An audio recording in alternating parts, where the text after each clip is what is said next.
കർത്താവായ യേശുക്രിസ്തുവിൻ്റെ പുനരാഗമനത്തിൻ്റെ വിവിധ തലങ്ങൾ ഓരോ സെക്ഷനിലും കർത്തൃദാസന്മാർ വിശദീകരിക്കുകയാണ്. അതിൻ്റെ രണ്ടാമത്തെ ഘട്ടത്തിലേക്കാണ് നമ്മൾ എത്തുന്നത്. അതുകൊണ്ട് തന്നെ നമ്മുടെ ചിന്തയ്ക്ക് ആധാരമായി ഭവിക്കുന്നത് കർത്താവായ യേശുക്രിസ്തുവിൻ്റെ പുനരാഗമനത്തോടനുബന്ധിച്ചുള്ള ചില ലക്ഷണങ്ങൾ വിശദീകരിക്കുക എന്നതാണ്. അതിനാസ്പദമാക്കിക്കൊണ്ട് ഒരു തിരുവചന ഭാഗം വായിച്ചു സഹായിക്കേണ്ടതിന് ഞാൻ അപേക്ഷിക്കുന്നു. വിശുദ്ധ മത്തായിയുടെ സുവിശേഷം 23-ാം അധ്യായം 37 മുതൽ 39 വരെയുള്ള വാക്യങ്ങൾ നമുക്ക് വായിക്കാം. യെരുശലേമേ, യെരുശലേമേ, പ്രവാചകന്മാരെ കൊല്ലുകയും നിന്റെ അടുക്കൽ അയച്ചിരിക്കുന്നവരെ കല്ലെറിയുകയും ചെയ്യുന്നവളെ, കോഴി തൻ്റെ കുഞ്ഞുങ്ങളെ ചിറകിൻ കീഴിൽ ചേർക്കും പോലെ നിന്റെ മക്കളെ ചേർത്തുകൊള്ളുവാൻ എനിക്ക് എത്ര വട്ടം മനസ്സായിരുന്നു, നിങ്ങൾക്കോ മനസ്സായില്ല. നിങ്ങളുടെ ഭവനം ശൂന്യമായി തീരും. കർത്താവിൻ്റെ നാമത്തിൽ വരുന്നവൻ അനുഗ്രഹിക്കപ്പെട്ടവൻ എന്ന് നിങ്ങൾ പറയുവോളം നിങ്ങൾ ഇനി എന്നെ കാണുകയില്ല എന്ന് ഞാൻ നിങ്ങളോട് പറയുന്നു. മതി. വായിച്ചിട്ടുള്ള അനുഗ്രഹീത ദൈവവചന ഭാഗത്തിനായി ദൈവത്തിന് മഹത്വം. വിശുദ്ധ ബൈബിൾ ലോകത്തിലെ ഇതര ആത്മീക ഗ്രന്ഥങ്ങളിൽ നിന്ന് വിഭിന്നമായിരിക്കുവാൻ അനവധി കാരണങ്ങളുണ്ട്. ആ കാരണങ്ങളൊക്കെ നമ്മൾ പലപ്പോഴും പല സന്ദേശങ്ങളിലൂടെ വിശദീകരിച്ചിട്ടുമുണ്ട്. പക്ഷേ ഇവിടെ പ്രസക്തമായ ഒരു ഘടകം അതോട് ബന്ധപ്പെട്ട് ഞാൻ പറയാം. അത് ബൈബിൾ ഒരു പ്രോഫറ്റിക്കൽ ബുക്കാണ്. ബൈബിൾ പ്രവചനാത്മക സംഭവങ്ങളെ വിശദീകരിക്കുന്ന പുസ്തകമാണ്. ബൈബിൾ ചരിത്രപരമായ സംഗതികളെ അംഗീകരിക്കുന്ന പുസ്തകമാണ്. വിശുദ്ധ ബൈബിളിൻ്റെ ആദ്യ കൃതി മുതൽ മുമ്പോട്ടുള്ള ഏതൊരു ഭാഗം പരിശോധിച്ചാലും ചരിത്ര വസ്തുതകൾക്ക് വിരുദ്ധമായതൊന്നും നിങ്ങൾക്കവിടെ കാണാൻ സാധിക്കില്ല. നമ്മൾ ശിലായുഗത്തെക്കുറിച്ച് പഠിക്കുന്നുണ്ട്, ഇരുമ്പ് യുഗത്തെക്കുറിച്ച് പഠിക്കുന്നുണ്ട്, ചെമ്പ് താമ്രയുഗങ്ങളെക്കുറിച്ചൊക്കെ പഠിക്കുന്നുണ്ട്. ഇതൊക്കെ ബൈബിളിലുണ്ടോ എന്ന് ചോദിച്ചാൽ ഞാൻ ഉണ്ട് എന്ന് കൃത്യം പറയുന്ന ആളാണ്. അതിന് കാരണമുണ്ട്. ആദമ്യ സന്താന പരമ്പരകൾ അവരുടെ ജീവിതയാത്രയിൽ അഭിമുഖീകരിച്ച ജീവിത യാഥാർത്ഥ്യങ്ങളെക്കുറിച്ച് വിശദീകരിക്കുന്ന ഇടത്ത് തൂബൽ കയ്യിനെക്കുറിച്ച് പറയുകയാണ്. കയ്യിൻ്റെ പുത്രനായ ആ തലമുറയിൽ വരുന്ന ഏഴാമനായ ലാമെക്കിൻ്റെ മകൻ തൂബൽ കയ്യിൻ. അവൻ ചെമ്പ് കൊണ്ടും ഇരുമ്പ് കൊണ്ടും ആയുധം തീർക്കുന്നവർക്ക് പിതാവായി തീർന്നു. എന്താ ഇതിൻ്റെ അർത്ഥം? മനുഷ്യൻ ഇത്തരത്തിൽ ആയുധങ്ങൾ രൂപകൽപ്പന ചെയ്ത് അവൻ്റെ ജോലി ആയാസരഹിതമാക്കുന്ന സംഭവം ലോകചരിത്രത്തിൽ പറയുന്നെങ്കിൽ ബൈബിളും അതൊക്കെ തന്നെ പറയുന്നുണ്ട്. മനുഷ്യനേറെ ഇഷ്ടപ്പെട്ട ആഭരണങ്ങൾ, വിശേഷിച്ച് സ്വർണം, ആ പൊന്നിൻ്റെ ഉൽഖനനം, അതിൻ്റെ വിനിമയം, ഇതൊക്കെ കുറിച്ചൊക്കെയുള്ള മനുഷ്യൻ്റെ അറിവ് വളരെ പൗരാണികമാണ്. അതുകൊണ്ട് തന്നെ ബൈബിളിൽ പറയുകയാണ്, ഏതിൽ നിന്ന് പുറപ്പെടുന്ന നദികളെക്കുറിച്ച് വിശദീകരിക്കുന്ന ഇടത്ത് ഫ്രാത്ത് നദിയെക്കുറിച്ച് പറയുന്നു, അത് ചെന്നുചേരുന്ന സ്ഥലങ്ങളെക്കുറിച്ച് പറയുന്നു, പീശോൻ, ഗീഹോൻ, ഹിദ്ദേക്കൽ, ഫ്രാത്ത് ഇതേക്കുറിച്ചൊക്കെ പറയുന്നു. എന്നിട്ട് അത് പോകുന്ന ഇടത്ത് മേത്തരമായ പൊന്ന് സുലഭമായി ലഭിക്കുന്നതിനെക്കുറിച്ച് പറയുന്നു. പെട്രോളിയം ഉൽപ്പന്നങ്ങളെക്കുറിച്ച് മാനവരാശി ഗവേഷണം ചെയ്ത് കണ്ടുപിടിച്ചു. അത് ലഭ്യമാകുന്ന അറബി ഭൂപ്രദേശങ്ങളെ ഓയിൽ ഉൽപ്പാദക രാജ്യങ്ങളുടെ പട്ടികയിൽപ്പെടുത്തിക്കൊണ്ട് വൻതോതിൽ അവിടെ നിന്ന് ഓയിൽ ഉൽഖനനം ചെയ്ത് ലോക സമ്പദ് വ്യവസ്ഥയ്ക്ക് മുതൽ കൂട്ടുന്ന വിധത്തിലേക്ക് കാലം വളർന്നു.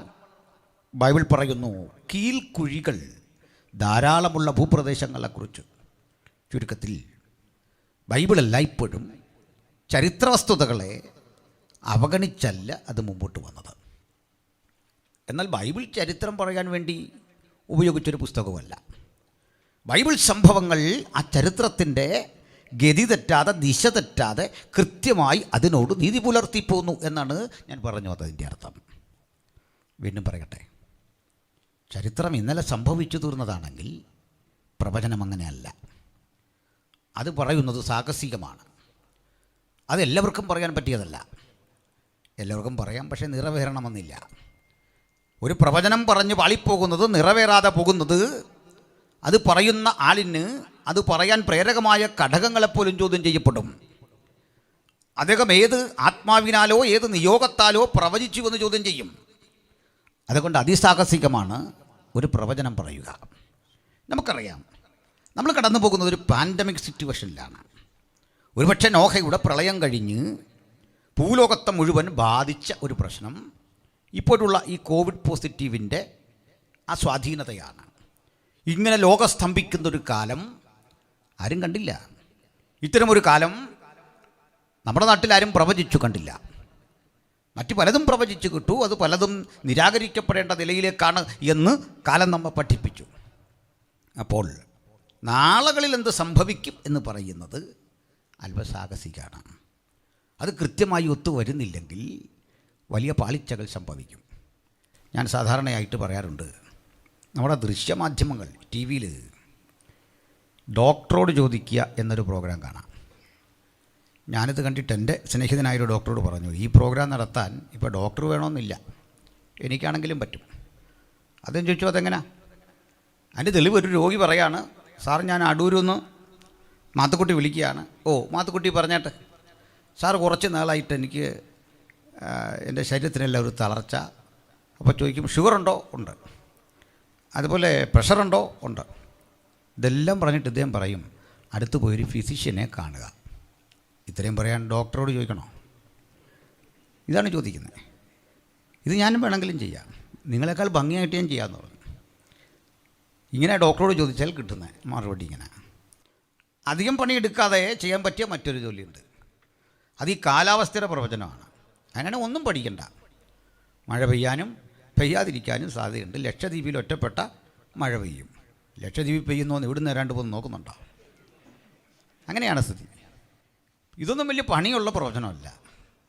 പക്ഷേ അരം വന്ന തീർപ്പ് കൽപ്പിക്കപ്പെടുന്ന പ്രവചനങ്ങളുടെ സമാഹാരമാണ് വിശുദ്ധ ബൈബിൾ.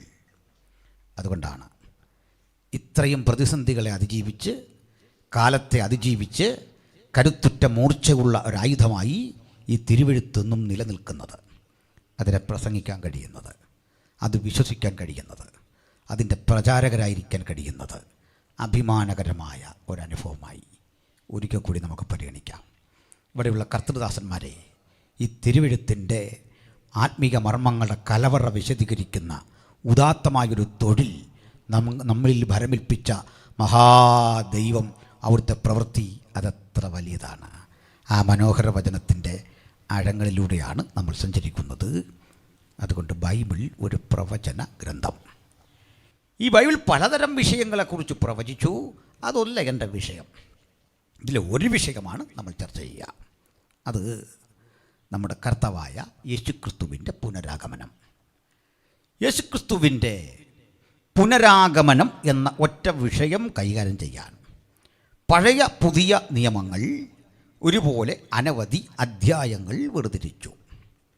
പഴയ നിയമത്തിൽ ദാനിയേൽ പ്രവാചകൻ്റെ പുസ്തകം, പഴയ നിയമത്തിൽ സങ്കീർത്തനങ്ങളിൽ പ്രവചന സൂചനയുള്ള ചില പുസ്തകങ്ങൾ, ഹോശിയ പ്രവചനത്തിലെ ചില വാക്യങ്ങൾ, സക്കറിയ പ്രവചനത്തിലെ ചില പരാമർശങ്ങൾ, മലാക്കിയുടെ പ്രവചനത്തിലെ ചില സൂചനകൾ. ദാനിയേൽ പ്രവചനം ഏതാണ്ട് പൂർണ്ണമായി തന്നെ നമ്മുടെ കർത്താവായ യേശുക്രിസ്തു സ്ഥാപിക്കുന്ന ദൈവരാജ്യം എന്ന ആത്യന്തിക സത്യത്തെക്കുറിച്ചുള്ള പ്രവചനങ്ങളാണ്. അടുത്തത് പുതുനിയമത്തിലേക്ക് വരിക. മത്തായിയുടെ സുവിശേഷം 24 അധ്യായം, മാർക്കോസിൻ്റെ സുവിശേഷം 13-14 അധ്യായങ്ങൾ, ലൂക്കോസിൻ്റെ സുവിശേഷം 21 അധ്യായം, വിശുദ്ധ പൗലോസിൻ്റെ ലേഖനങ്ങളിൽ എബ്രായർക്കെഴുതിയ ലേഖനം, അതിൻ്റെ ചില വാക്യങ്ങൾ, അതുപോലെ 1-2 തെസ്സലോനിക്യ ലേഖനങ്ങൾ, 1 പത്രോസിൻ്റെ പുസ്തകം ലേഖനം, യൂദാ ലേഖനത്തിലെ ചില വാക്യങ്ങൾ, യോഹന്നാൻ്റെ ലേഖനങ്ങളിലെ ചില പരാമർശങ്ങൾ. വെളിപ്പാട് പുസ്തകം പൂർണ്ണമായും യേശുവിൻ്റെ പുനരാഗമനത്തെ പ്രതിപാദിക്കുന്ന വേദഭാഗങ്ങളാണ്. ഞാൻ ശ്രദ്ധിക്കുന്നവർക്ക് വേണ്ടി ഒരിക്കൽ കൂടി ആ പുസ്തകങ്ങളെക്കുറിച്ചുള്ള വിശദീകരണം പറയാം. പഴയ നിയമത്തിലെ ദാനിയേൽ പ്രവചനം, സക്കറിയ പ്രവചനം, ഹോശിയ പ്രവചനത്തിലെ ചില വാക്യങ്ങൾ, സങ്കീർത്തനങ്ങളിൽ പ്രവചന സ്വഭാവമുള്ള മശിഹൈക സങ്കീർത്തനങ്ങളിലെ പരാമർശങ്ങൾ, മലാക്കി പ്രവചനത്തിലെ ചില സൂചനകൾ, പുതിയ നിയമത്തിലേക്ക് വരുമ്പോൾ വിശുദ്ധ മത്തായിയുടെ സുവിശേഷം 24 അധ്യായം, മാർക്കോസിൻ്റെ സുവിശേഷം 13-14 അധ്യായങ്ങൾ, അതുപോലെ ലൂക്കോസിൻ്റെ സുവിശേഷം 21 അധ്യായം, ഇനിയും യോഹന്നാൻ്റെ ലേഖനങ്ങളിൽ പരാമർശിക്കുന്ന ചില ഭാഗങ്ങൾ, 1-2 തെസലോനിക്ക ലേഖനം പൂർണ്ണമായും, പത്രോസിൻ്റെ 1-ാം ലേഖനവും 2-ാം ലേഖനവും, വെളിപ്പാട് പുസ്തകം പൂർണ്ണമായും യേശുവിൻ്റെ മടങ്ങിവരവ്, അവിടുന്ന് സ്ഥാപിക്കുന്ന ദൈവരാജ്യം, അതോടനുബന്ധിച്ച് ഭൂമിയിൽ സംഭവിക്കുന്ന വിവിധ പ്രശ്നങ്ങളെക്കുറിച്ചുള്ള വിശകലനങ്ങൾ, ഇതൊക്കെ സവിസ്തരം രേഖപ്പെടുത്തി വച്ചിരിക്കുകയാണ്. ചിലപ്പോഴെങ്കിലും ഞങ്ങളുടെ പ്രസംഗങ്ങൾ കേൾക്കുന്ന ബഹുജനങ്ങൾ, പൊതുസമൂഹം ചോദിക്കാറുണ്ട്, അല്ലെങ്കിൽ ചിന്തിക്കാറുണ്ട്, പാസ്റ്റർ അല്ലെങ്കിൽ ബ്രദർ, കാലം എത്ര വേഗത്തിൽ മുമ്പോട്ട് പോയിരിക്കുന്നു. ഇതൊരു ഡിജിറ്റൽ യുഗമാണ്. വിവരസാങ്കേതിക വിദ്യ അതിൻ്റെ വികാസ പരിണാമങ്ങളുടെ ഉച്ചകോടിയിൽ നിൽക്കുന്ന കാലം. മനുഷ്യരെത്ര പെട്ടെന്നാണ് കാര്യാദികൾ ചെയ്ത് നിർവഹിക്കുന്നത്. ഇങ്ങനൊരു കാലമൊന്നും നമ്മൾ സ്വപ്നം കണ്ടില്ല. ഇത്രയും പരിഷ്കരിക്കപ്പെട്ട ഈ കാലത്ത് യേശു എന്നൊരാൾ ഇനിയും ഭൂമിയിൽ വരും എന്ന് പഠിപ്പിക്കുന്നതും അവിടുന്ന് ഒരു രാജ്യം സ്ഥാപിക്കും എന്നൊക്കെ പറയുന്നതും ഒരു പരമാബദ്ധമല്ലേ?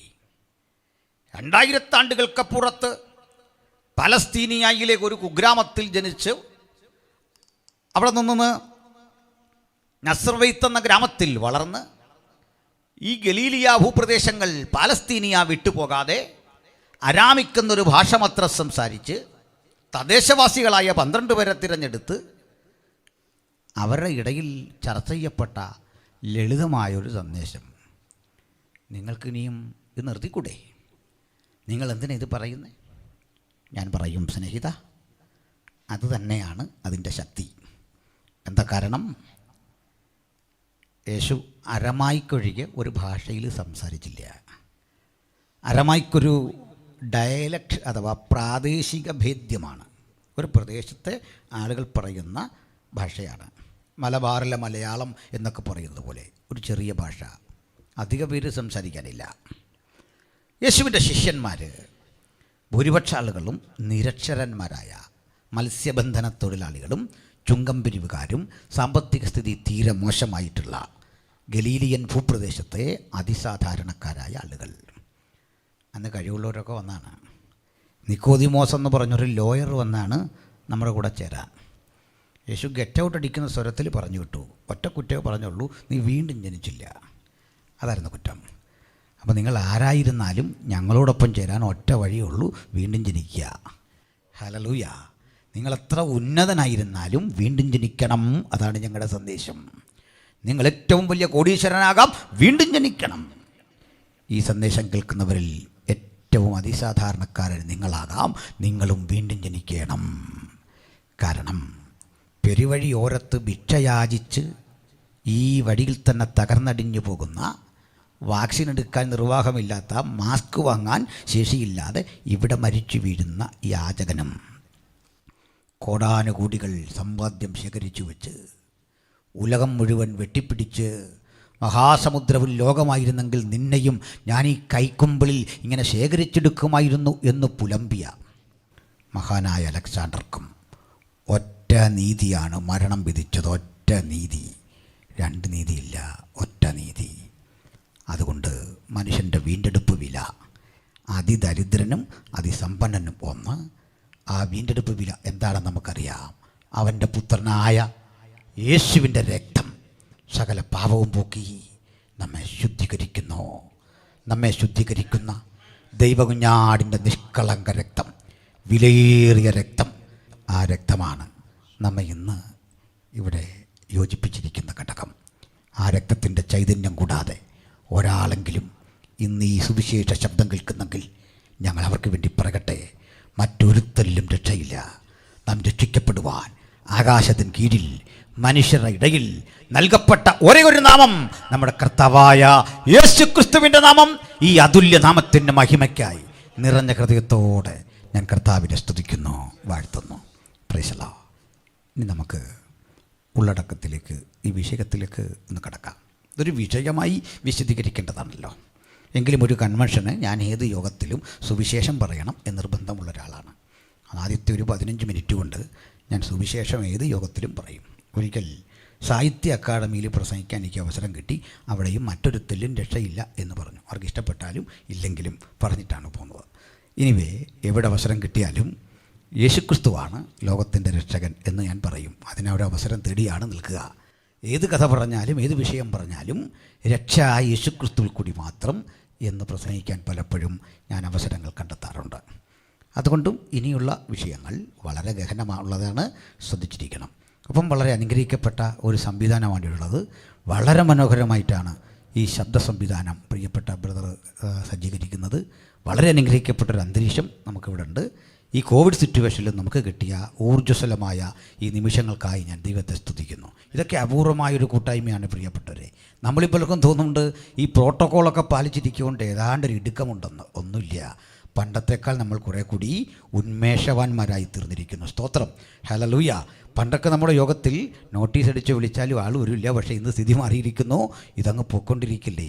27ാമത് ജനറൽ കൺവെൻഷൻ, ഇനി 100 ജനറൽ കൺവെൻഷൻ കഴിഞ്ഞാലും തീരില്ല. ഇതിൻ്റെ തരംഗങ്ങൾ ഇങ്ങനെ കിടന്നുകൊണ്ടിരിക്കും. അന്തരീക്ഷത്തിൽ മാത്രമല്ല, നെറ്റും ഇതിൻ്റെ ഉപയോഗമുള്ള കാലത്തോളം ഇതിങ്ങനെ കണ്ട് ആയിരങ്ങളല്ല 10,000ങ്ങളല്ല അതങ്ങനെ കണ്ടുകൊണ്ടിരിക്കും. ആളുകൾ കർത്താവിങ്കിലേക്ക് വന്നുകൊണ്ടിരിക്കും. സ്തോത്രം. ഞാൻ സന്തോഷത്തോടൊരു കാര്യം പറയട്ടെ. ഈ കോവിഡ് കാലത്ത് ഞാൻ നിരവധി സ്നാനങ്ങൾ നടത്താൻ ദൈവം എനിക്ക് അവസരങ്ങൾ തന്നു. സ്തോത്രം. നിരവധി സ്നാനങ്ങൾ, അതിലൊക്കെ ചിലത് ലൈവ് ചെയ്ത് വിട്ടിട്ടുണ്ട്. ലൈവ് ചെയ്ത് വിട്ടത് ഈ സ്നാനം നടത്തുന്നു എന്ന് കാണിക്കാനല്ല, പിന്നെ എന്തിനാണെന്ന് വെച്ചാൽ ഇതെന്താണെന്നൊരുത്തൻ കാണാൻ നിൽക്കുമ്പോൾ അവനോട് സുവിശേഷം പറയാം. അതുകൊണ്ട് ഉദ്ദേശിക്കുന്നത്. സ്തോത്രം.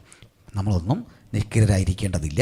നമ്മളാരും എന്തോ നശിച്ചു പോയവരെ പോലെ, തകർന്നു പോയവരെ പോലെ ഇരിക്കേണ്ടതില്ല. നമ്മുടെ കർത്താവ് ജീവിക്കുന്നു. Praise the Lord. ഹല്ലേലൂയ. അപ്പോൾ നമ്മൾ വായിച്ച വാക്യം ഇങ്ങനെയാണ്. നമ്മുടെ കർത്താവായ യേശു യെരുസലേമിനെ നോക്കിക്കൊണ്ട് നടത്തുന്ന ഒരു പ്രവചനം. ഒരളവ് വരെ അതിലൊരു ദുഃഖത്തിൻ്റെയും ധർമ്മസങ്കടത്തിൻ്റെയും ഒപ്പം കോപത്തിൻ്റെയും ഒരു സമ്മിശ്ര വികാരം ആ വാക്കുകളിലുണ്ട്. യെരുസലേമിനെ നോക്കിക്കൊണ്ട് പറഞ്ഞു, യെരുസലേമേ യെരുസലേമേ, പ്രവാചകന്മാരെ കൊല്ലുകയും നിന്റെ അടുക്കൽ അയച്ചിരിക്കുന്നവരെ കല്ലെറിയുകയും ചെയ്യുന്നവളെ, നീ ഇങ്ങനെയൊക്കെ ചെയ്തെങ്കിലും എനിക്ക് നിന്നോട് പരിഭവം തോന്നിയില്ല. മറിച്ച് ഇതൊക്കെ ചെയ്ത നിന്നെ കോഴി തൻ്റെ മക്കളെ ചിറകടിയിൽ കാത്തു പരിപാലിക്കും പോലെ നിന്നെ സൂക്ഷിച്ചു കൊള്ളുവാൻ, നിന്നെ പോറ്റിക്കൊള്ളുവാൻ എനിക്ക് എത്ര വട്ടം മനസ്സായിരുന്നു. നീയോ അതിന് തയ്യാറായില്ല. നീ എൻ്റെ സ്നേഹത്തിന് വഴിപ്പെട്ടില്ല. അതുകൊണ്ട് ഞാൻ നിന്നെ വിട്ടു പോകുന്നു. പോയ ഞാൻ എല്ലാം അവസാനിപ്പിച്ചു പോവല്ല. അങ്ങനെയെങ്കിൽ അതൊരു തോൽവിയാണ്. അതുകൊണ്ട് ഒരു ദിവസം ഞാൻ വരും. ഇന്ന് കല്ലെറിഞ്ഞൊടിച്ച, പകയ്ക്കുന്ന, നിരസിക്കുന്ന നീ അന്ന് എന്നെ കണ്ടിട്ട് പറയും, യഹോവയുടെ നാമത്തിൽ വരുന്നവൻ വാഴ്ത്തപ്പെട്ടവൻ.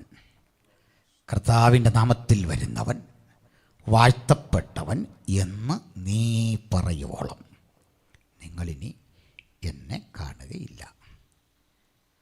കർത്താവിൻ്റെ വരവിൻ്റെ ലക്ഷണങ്ങൾ എന്ന ബഹുവചന സ്വരമുള്ളൊരു ടോപ്പിക്കാണ് തന്നിട്ടുള്ളത്.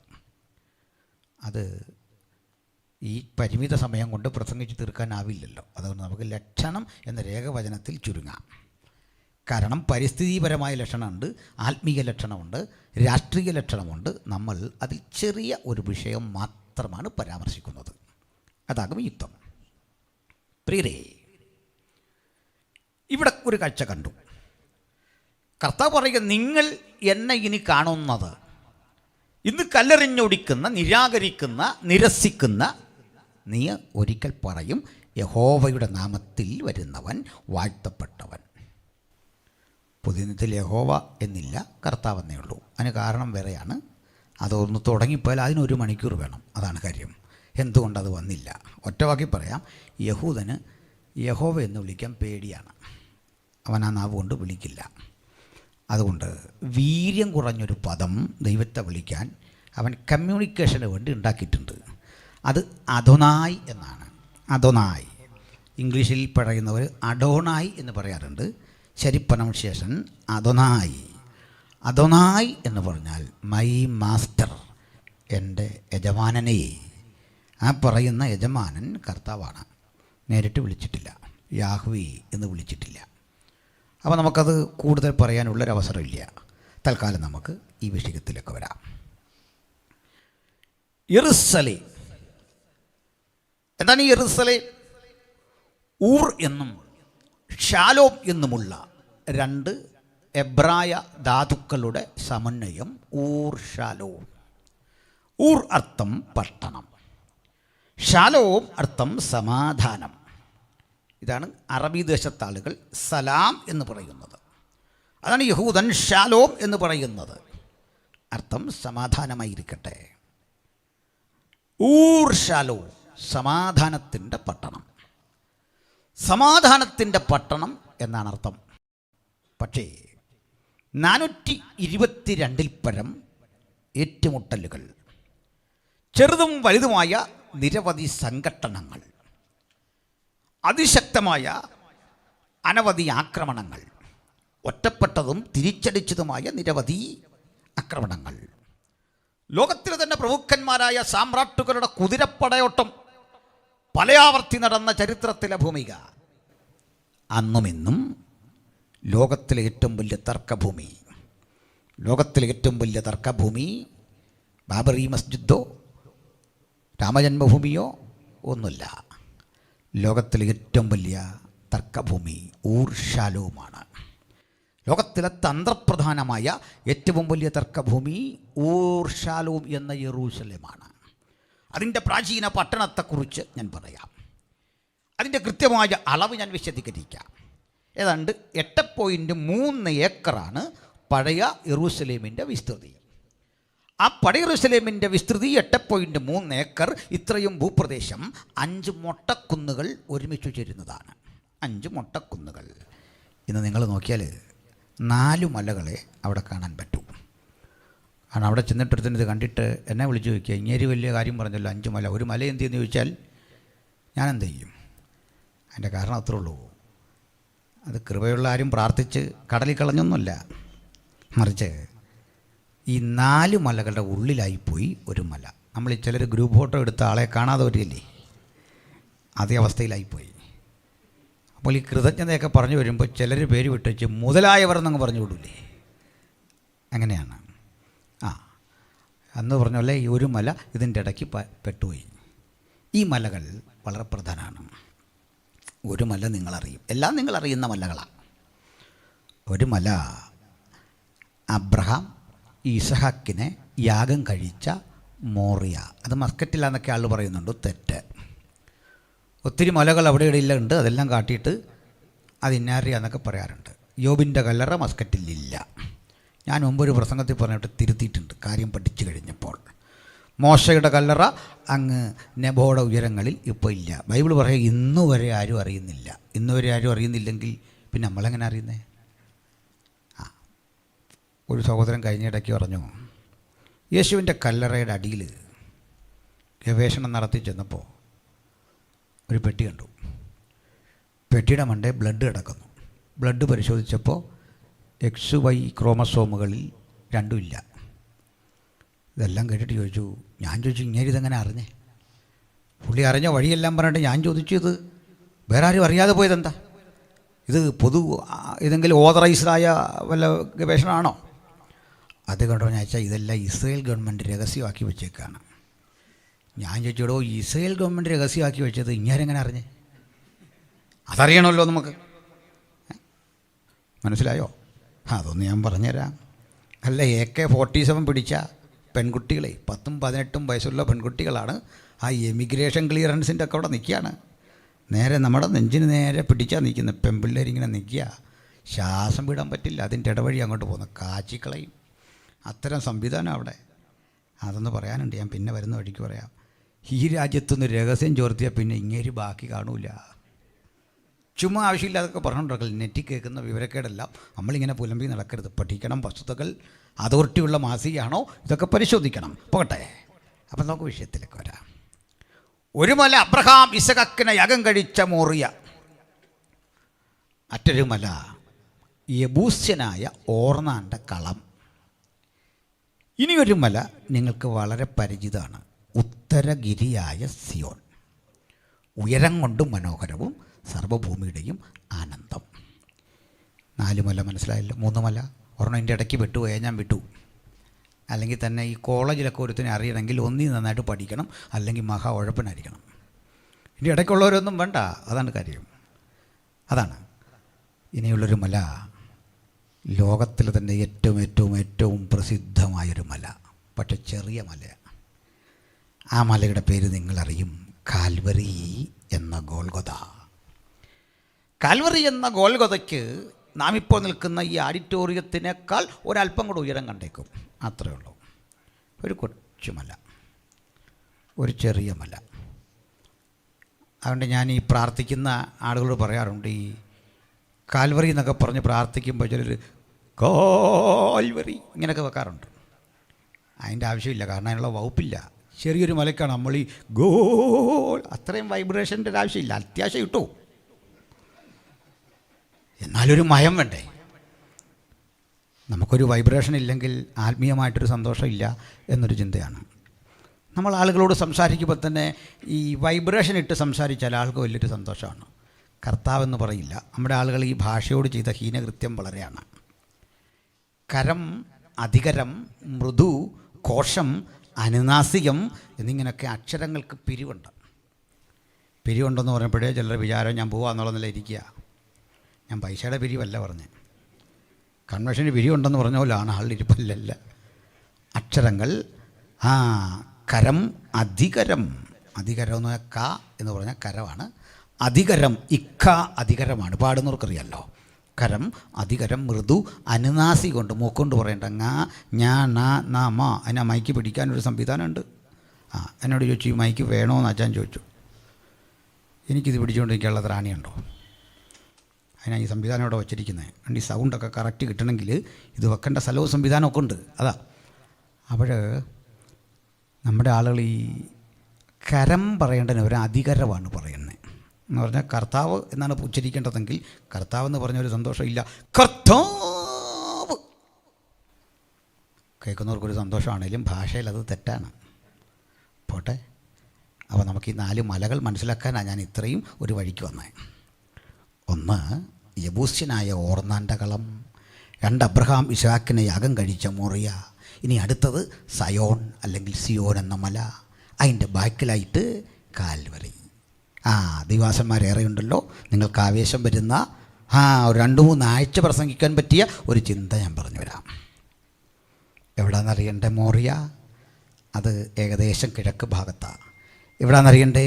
കാൽവറി എൻ്റെ നേരെ പുറകിലാണ്.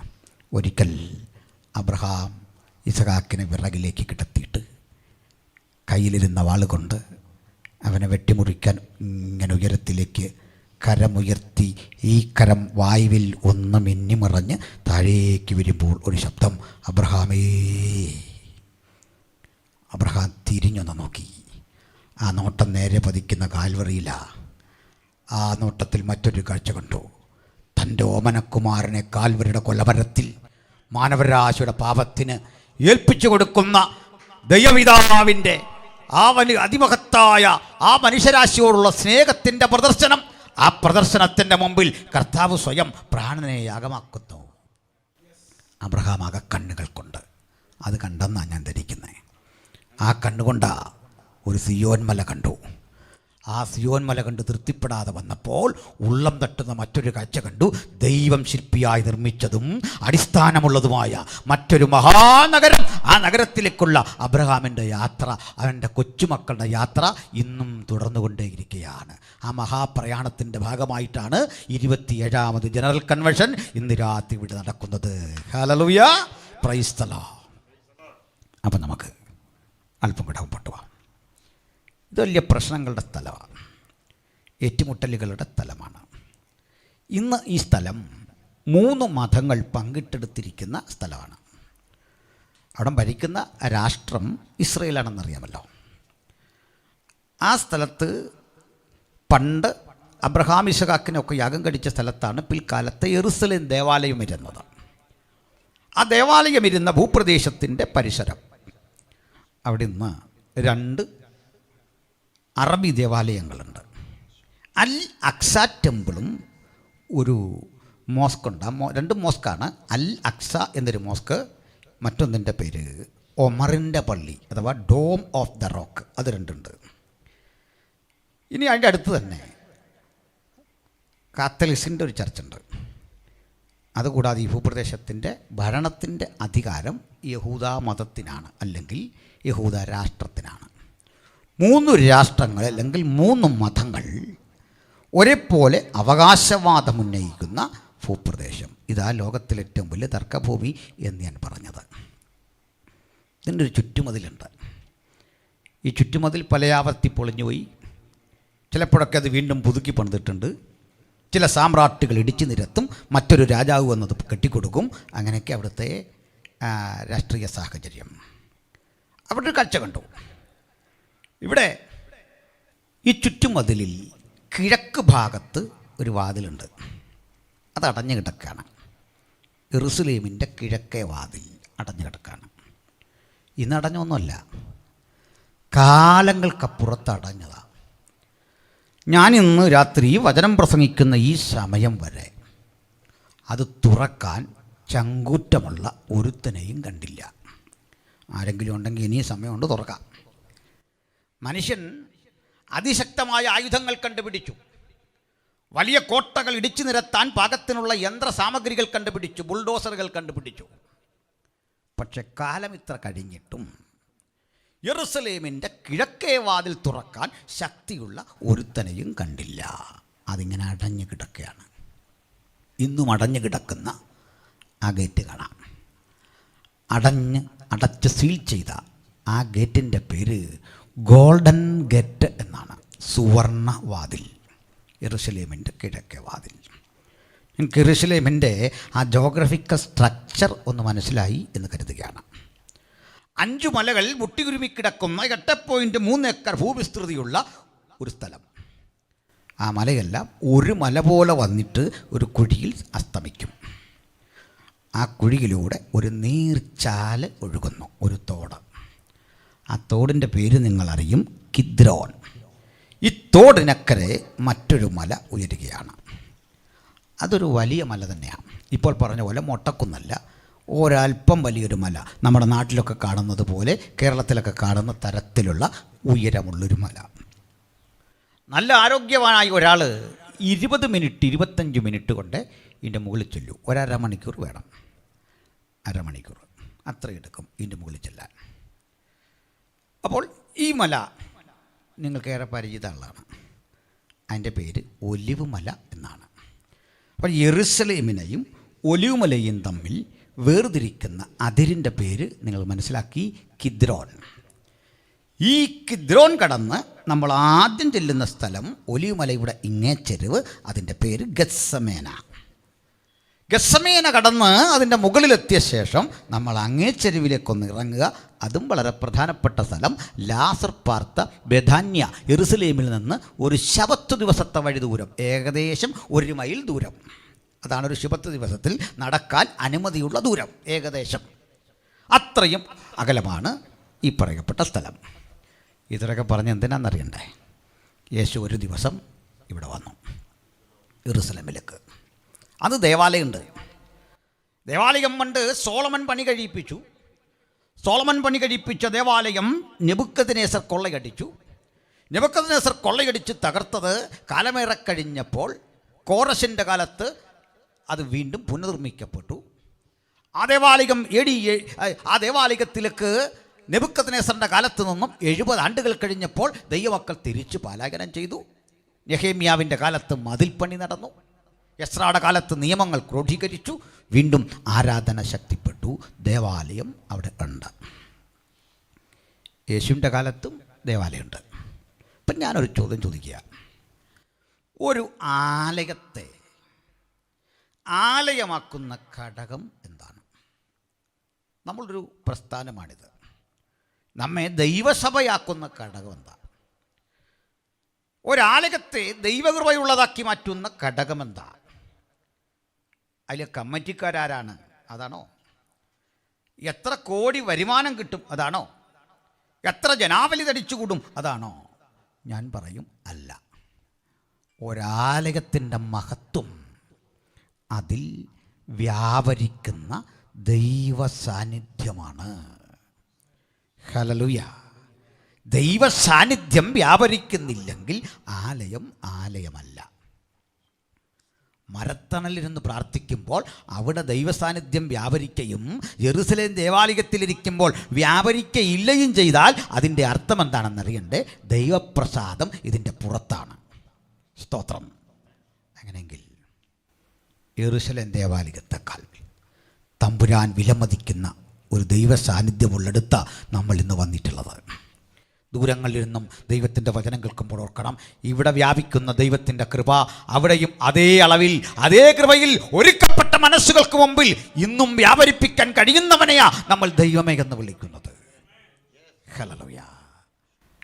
ഞാനതുകൊണ്ട് പറയും, സ്വർഗത്തെയും സ്വർഗമാക്കുന്ന ഘടകം ദൈവ സാന്നിധ്യ. സാധാരണ ഇതിൽ ഈ സ്വർഗത്തിൽ പോവുക എന്ന് കേൾക്കുമ്പോഴേ നമ്മുടെ വിചാരം ഈ പ്രതിഫലം കിട്ടുന്ന കാര്യമാണ്. ഞാൻ പറയാറുണ്ട്, ഞാനൊത്തിരി ഈ കിരീടം കിട്ടുക എന്നൊരു ലക്ഷ്യത്തോടല്ല സ്വർഗത്തിൽ പോകുന്നത്. ഇപ്പോൾ കിരീടം എനിക്ക് കുറഞ്ഞ പരാതിയൊന്നുമില്ല, എനിക്ക് ഈ മോഡറേഷൻ വഴിയിലും അങ്ങ് ചെന്നാൽ മതി,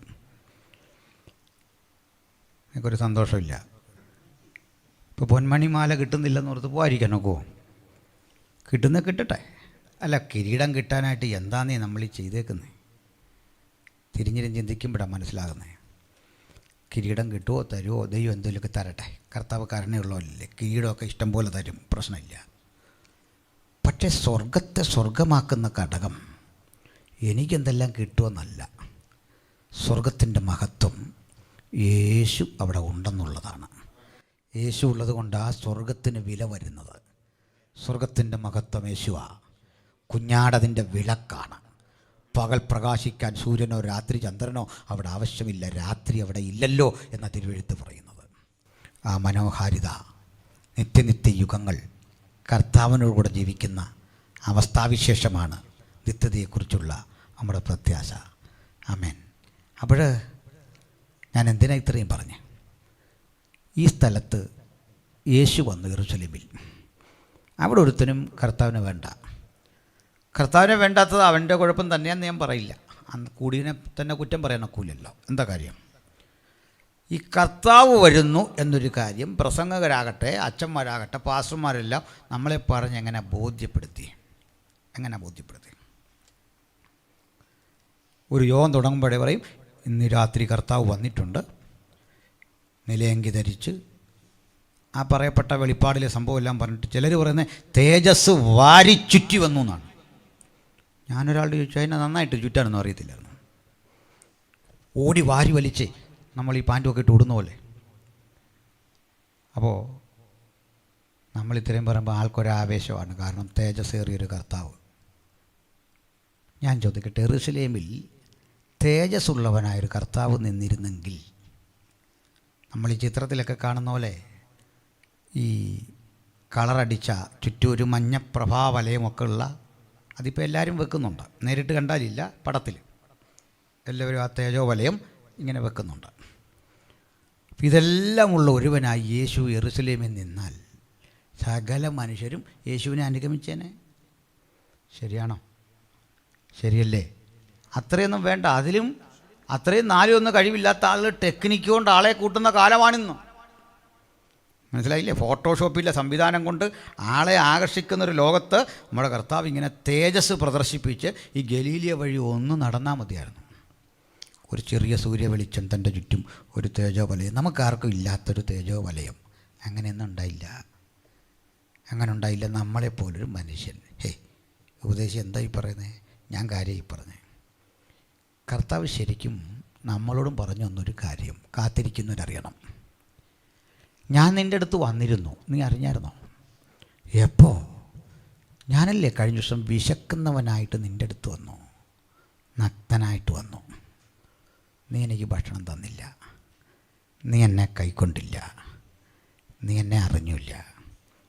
ഇന്നും ഒരു യേശുവിനെ ഇങ്ങനെ കണ്ടാൽ അറിയുന്നവനാണ് യഥാർത്ഥ വെളിപ്പാടുള്ളവൻ. യഥാർത്ഥ വെളിപ്പാടുള്ളവന് ഈ യേശുവിനെ അറിയാൻ പറ്റും. ഈ യേശുവിനെ കണ്ടവന് മാത്രമേ അവൻ്റെ മഹത്വം ദർശിക്കാൻ പറ്റൂ. ഹല്ലേലൂയ.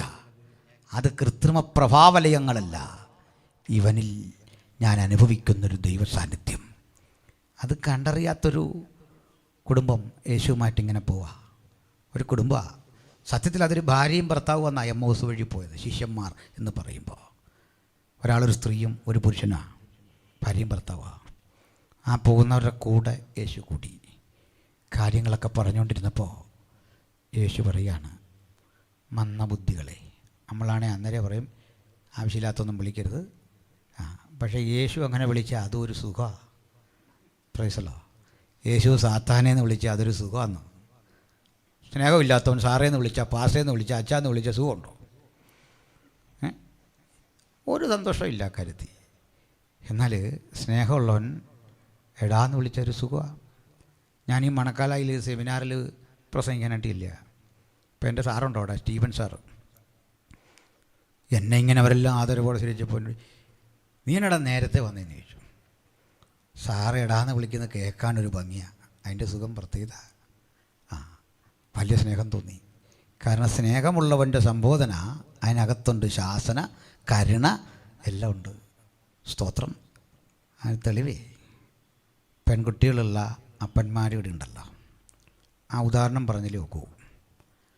നിങ്ങൾ ഈ അമ്മമാർ പെണ്ണിനെ വഴക്ക് പറഞ്ഞു നോക്കി, അവൾ മൈൻഡ് ചെയ്യത്തൊന്നുമില്ല.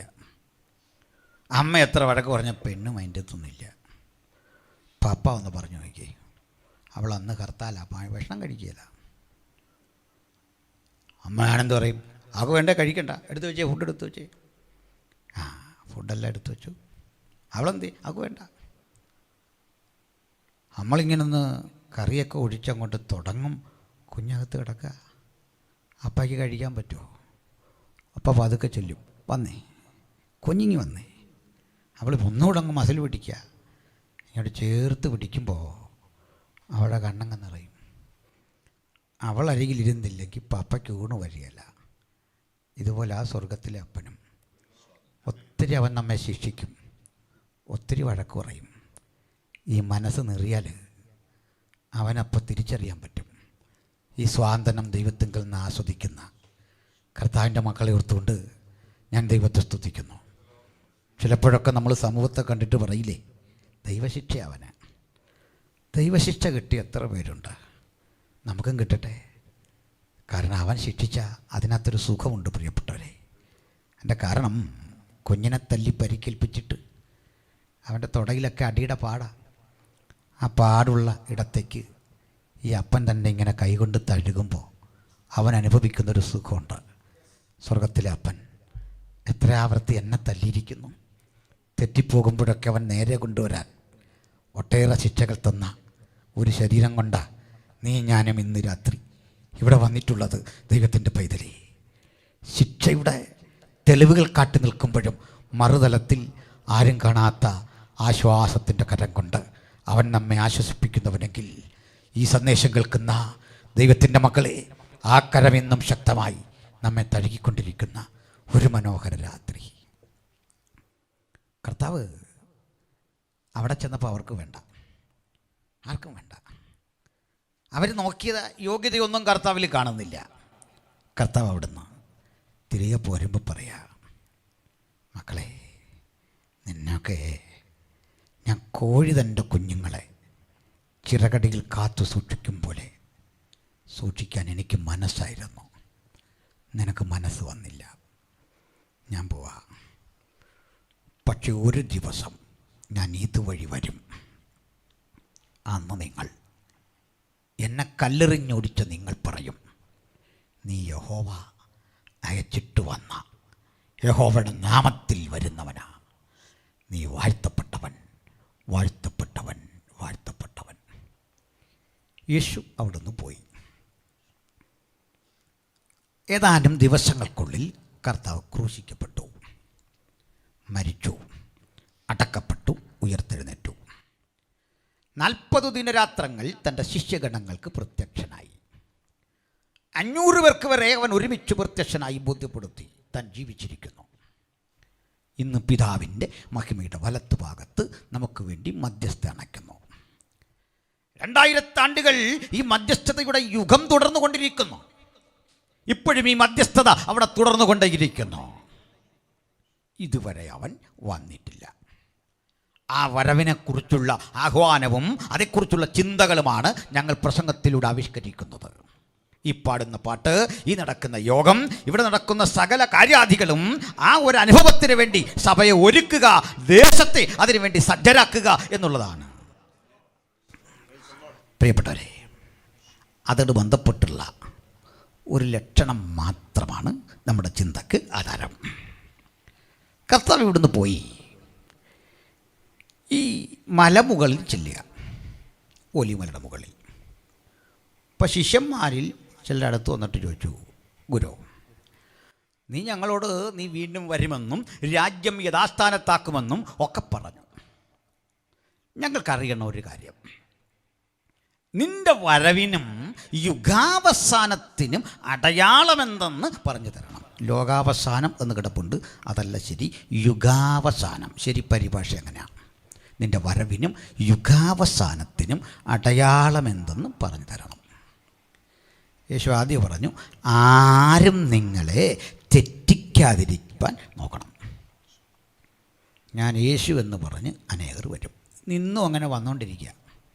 നിങ്ങൾ കണ്ടിട്ടുണ്ടോ നമ്മുടെ എങ്ങാനും കാഴ്ചയിൽ ഞാൻ ഗാന്ധിജിയാന്ന് പറഞ്ഞ് ആരെങ്കിലും വന്നിട്ടുണ്ടോ? അല്ല, പിള്ളേരും യൂത്ത് ഫെസ്റ്റിവലിന് വന്നിട്ടുണ്ട് ഗാന്ധിജി എന്നൊക്കെ പറഞ്ഞു. അത് കഴിയുമ്പോൾ അവനങ്ങ് പോകും. സോക്രട്ടീസാ ഞാൻ പറഞ്ഞു വന്നിട്ടുണ്ടോ? ഇല്ല. വരുന്നവൻ പറയുന്നത് ഞാൻ യേശു ആണെന്നോ പരിശുദ്ധാത്മാവാണെന്നോ. ഇവന് വേറെ ഒന്നും പറയാനില്ലേ? അതിൻ്റെ അടുത്ത് അവനറിയാം പറയാൻ കൊള്ളാവുന്ന പേര് യേശുവിൻ്റെയാണ്. എന്നോടൊരിക്കൽ ഒരാൾ ചോദിച്ചു, ഒരാളല്ല, എൻ്റെ ഒരു സാറ് തന്നെയാണ്. ഞങ്ങളുടെ സ്കൂളിൽ ഒരു പൂർവ്വ വിദ്യാർത്ഥി യോഗം നടന്നു. അപ്പം എന്നെ വിളിച്ചവിടെ. ഞാൻ ക്ലാസ്സിൽ ഒരു ശരാശരി സ്റ്റുഡൻ്റായിരുന്നു. അപ്പോൾ നമ്മൾ പഠിച്ച് മറ്റു നിലയിലൊക്കെ ആകുമെന്നൊരു പ്രതീക്ഷയിലാണ് അവരൊന്ന് കൂട്ടുകാരെല്ലാം കൂടി. ഇപ്പോൾ എന്നോട് ചോദിച്ചു, എന്താ ജോലി? ഞാൻ പറഞ്ഞു, ഞാനൊരു സുവിശേഷകനാണ്. അപ്പോൾ എൻ്റെ സാറും ഒരു കൂട്ടുകാരനോട് പറഞ്ഞു, ഞങ്ങളുടെ പ്രതീക്ഷയ്ക്കൊത്തൊന്നും നീ വന്നില്ലല്ലോ. ഞാൻ പറഞ്ഞ്, നിങ്ങളുടെ ആര് പറഞ്ഞ് പ്രതീക്ഷിക്കാൻ? ഞാൻ പറഞ്ഞായിരുന്നോ നിങ്ങളുടെ പ്രതീക്ഷയ്ക്കൊത്ത് ഞാൻ അയക്കാം എന്നെന്തെങ്കിലും വാക്ക് തന്നോ? ഒന്നുമില്ല. ഞാൻ ഒന്നുകൂടെ പറഞ്ഞു, എൻ്റെ പ്രതീക്ഷയ്ക്ക് മുകളിലായി ഞാൻ. അതിൻ്റെ കാരണം എൻ്റെ പ്രതീക്ഷയ്ക്കൊക്കെ ഒത്തിരി ഒത്തിരി ഒത്തിരി മുകളിലായിപ്പോയി ഞാനിങ്ങനൊന്നും പ്രതീക്ഷിച്ചില്ല എന്നെ പറ്റി എന്ന് പറഞ്ഞു. സ്തോത്രം. എന്തേ പറയാൻ കാരണം, യേശുവോട് ബന്ധപ്പെട്ട് നമുക്ക് പറയാം, ചിന്തിക്കാം. ശിഷ്യന്മാർ വന്നിട്ട് ചോദിച്ചേ, അടയാളം പറ. യേശു പറഞ്ഞു, ദേവാലയത്തിൻ്റെ തകർച്ച. ദേവാലയ തകർച്ചയെക്കുറിച്ച് യേശു പറഞ്ഞ മാത്രം വഴിയിലൂടെ നമുക്ക് സഞ്ചരിക്കാം. ദേവാലയ തകർച്ചയെക്കുറിച്ചുള്ള യേശുവിൻ്റെ പ്രവചനം AD 70 നടക്കുന്നു. AD 70 രാജ്യം ഭരിക്കുന്ന ചക്രവർത്തിയുടെ സേനാനായകൻ ടൈറ്റസ് കൈസറുടെ നേതൃത്വത്തിൽ ഒരു സേന യെരുസലേമിനെ വളയുന്നു. യേശു കർത്താവ് പറഞ്ഞു, സൈന്യങ്ങൾ യെരുസലേമിനെ വളഞ്ഞിരിക്കുന്നത് കാണുമ്പോൾ അതിൻ്റെ ശൂന്യകാലം അടുത്തു എന്ന് നിങ്ങൾ അറിയണം. അന്ന് യഹൂദയിലുള്ളവർ പ്രാണരക്ഷാർത്ഥം മലമുകളിൽ പോയി ഒളിച്ചോളണം. നിങ്ങളുടെ ഓടിപ്പോക്ക് ഒരു ശീതകാലത്താകാതിരുന്നാൽ കൊള്ളാം. അന്ന് ഗർഭവതികൾക്ക്, അമ്മമാർക്കൊക്കെ അയ്യോ കഷ്ടം. വേദന നിറഞ്ഞ ദിനങ്ങളെക്കുറിച്ച് യേശു പ്രവചിച്ചത് യാഥാർത്ഥ്യമായി AD 70. ഈ പീഡ വരുന്നതിന് മുമ്പ് അവിടെ ഉണ്ടായിരുന്ന സഭയ്ക്ക് വേറൊരു പീഡ വന്നു. ഞാനുണ്ട് 2 തരം പീഡയെക്കുറിച്ച് എപ്പോഴും പറയാറുണ്ട്. ആ പീഡയ്ക്ക് മുമ്പ് സഭ ചിതറി പലയിടത്ത് പോയി. സഭയെ ബാധിച്ചില്ലത്. ശക്തിപ്പെട്ടപ്പോൾ യെരുസലേമിന് ചുറ്റും ടൈറ്റസിൻ്റെ നേതൃത്വത്തിലെ വലിയ സേന ടൈറ്റസ് യെരുസലേമിൽ ആ ഒലിവുമലയുടെ മുകളിൽ ക്യാമ്പ് ചെയ്തു. നീട്ടിക്കൊണ്ട് പോകുന്നില്ല, ഒറ്റ വാക്കിൽ പറയാം. യെരുസലേം എന്ന മഹാനഗരം ടൈറ്റസ് കൈസർ എന്ന സേനാനായകൻ്റെ ഇരുമ്പ് മുഷ്ടിക്കുള്ളിൽ അമർന്നു. യഹൂദൻ പലായനം ചെയ്യപ്പെട്ടു. യെരുശലേമിൻ്റെ 8 വാതിലുകൾ വഴി ആളുകൾ പല വഴിക്ക് ചിതറിയോടുന്ന ആളുകളെ വാളിൻ്റെ വായ്ത്തലയ്ക്ക് വെട്ടി രക്തരൂക്ഷിതമായ വിപ്ലവം. അകത്ത് കുരുങ്ങിപ്പോയവർക്ക് പുറത്തു വരാൻ കഴിയാതെ മാസങ്ങൾ അതിനകത്തിരുന്ന് ഭക്ഷ്യവസ്തുക്കൾ നഷ്ടപ്പെട്ടു. സ്വന്തം തുകൽ ചെരുപ്പ് ഭക്ഷിക്കേണ്ടി വന്നു. തുകൽ ചെരുപ്പ് കടിച്ചു മുറിച്ചു തിന്നേണ്ടി വന്ന സ്ഥിതിവിശേഷം. ചത്തുപോയ മനുഷ്യൻ്റെ ശവശരീരം ഭക്ഷിക്കേണ്ടി വന്ന അവസ്ഥാവിശേഷം. സമാനത തെറ്റിയവരായി, പരിസരബോധം നഷ്ടപ്പെട്ടവരായി, നാലുപാടും ആളുകൾ മൃഗതുല്യരായി പാഞ്ഞു പോകുന്ന ഒരു കിരാത നിമിഷങ്ങൾക്കാണ് AD 70 സാക്ഷ്യം വഹിച്ചത്. ഒടുക്കം യഹൂദനില്ലാത്ത ഒരു യെരുശലേം മറ്റ് സ്ഥലങ്ങളിലേക്കായി. ഒടുവിൽ ഈ സ്ഥലം തിരിച്ചു പിടിക്കാൻ യഹൂദൻ എന്നെങ്കിലും ശ്രമിക്കുമെന്ന് ഭയപ്പെട്ടിട്ട് ചക്രവർത്തി ഹദ്രിയൻ AD 123 ആകുമ്പോൾ ഒരു 50 കൊല്ലം കൂടി കഴിഞ്ഞപ്പോൾ ഒരു ഉത്തരവിട്ടു. യെരുശലേമിലെന്നല്ല, 120 മൈൽ ചുറ്റളവ് വരുന്ന പാലസ്തീനിയായുടെ ഒരു പരിസരത്ത് പോലും ഒറ്റ യഹൂദനെ കാണരുത്, പുറത്തു പോകും. അങ്ങനെ ചരിത്രത്തിൽ ആദ്യമായി യഹൂദനില്ലാത്തൊരു പാലസ്തീൻ അങ്ങനെ കിടന്നു. ചെതറി, ലോകത്തിൻ്റെ പലയിടങ്ങളിൽ ചെതറി. അങ്ങനെ ചെതറി നമ്മുടെ നാട്ടിലും വന്നു.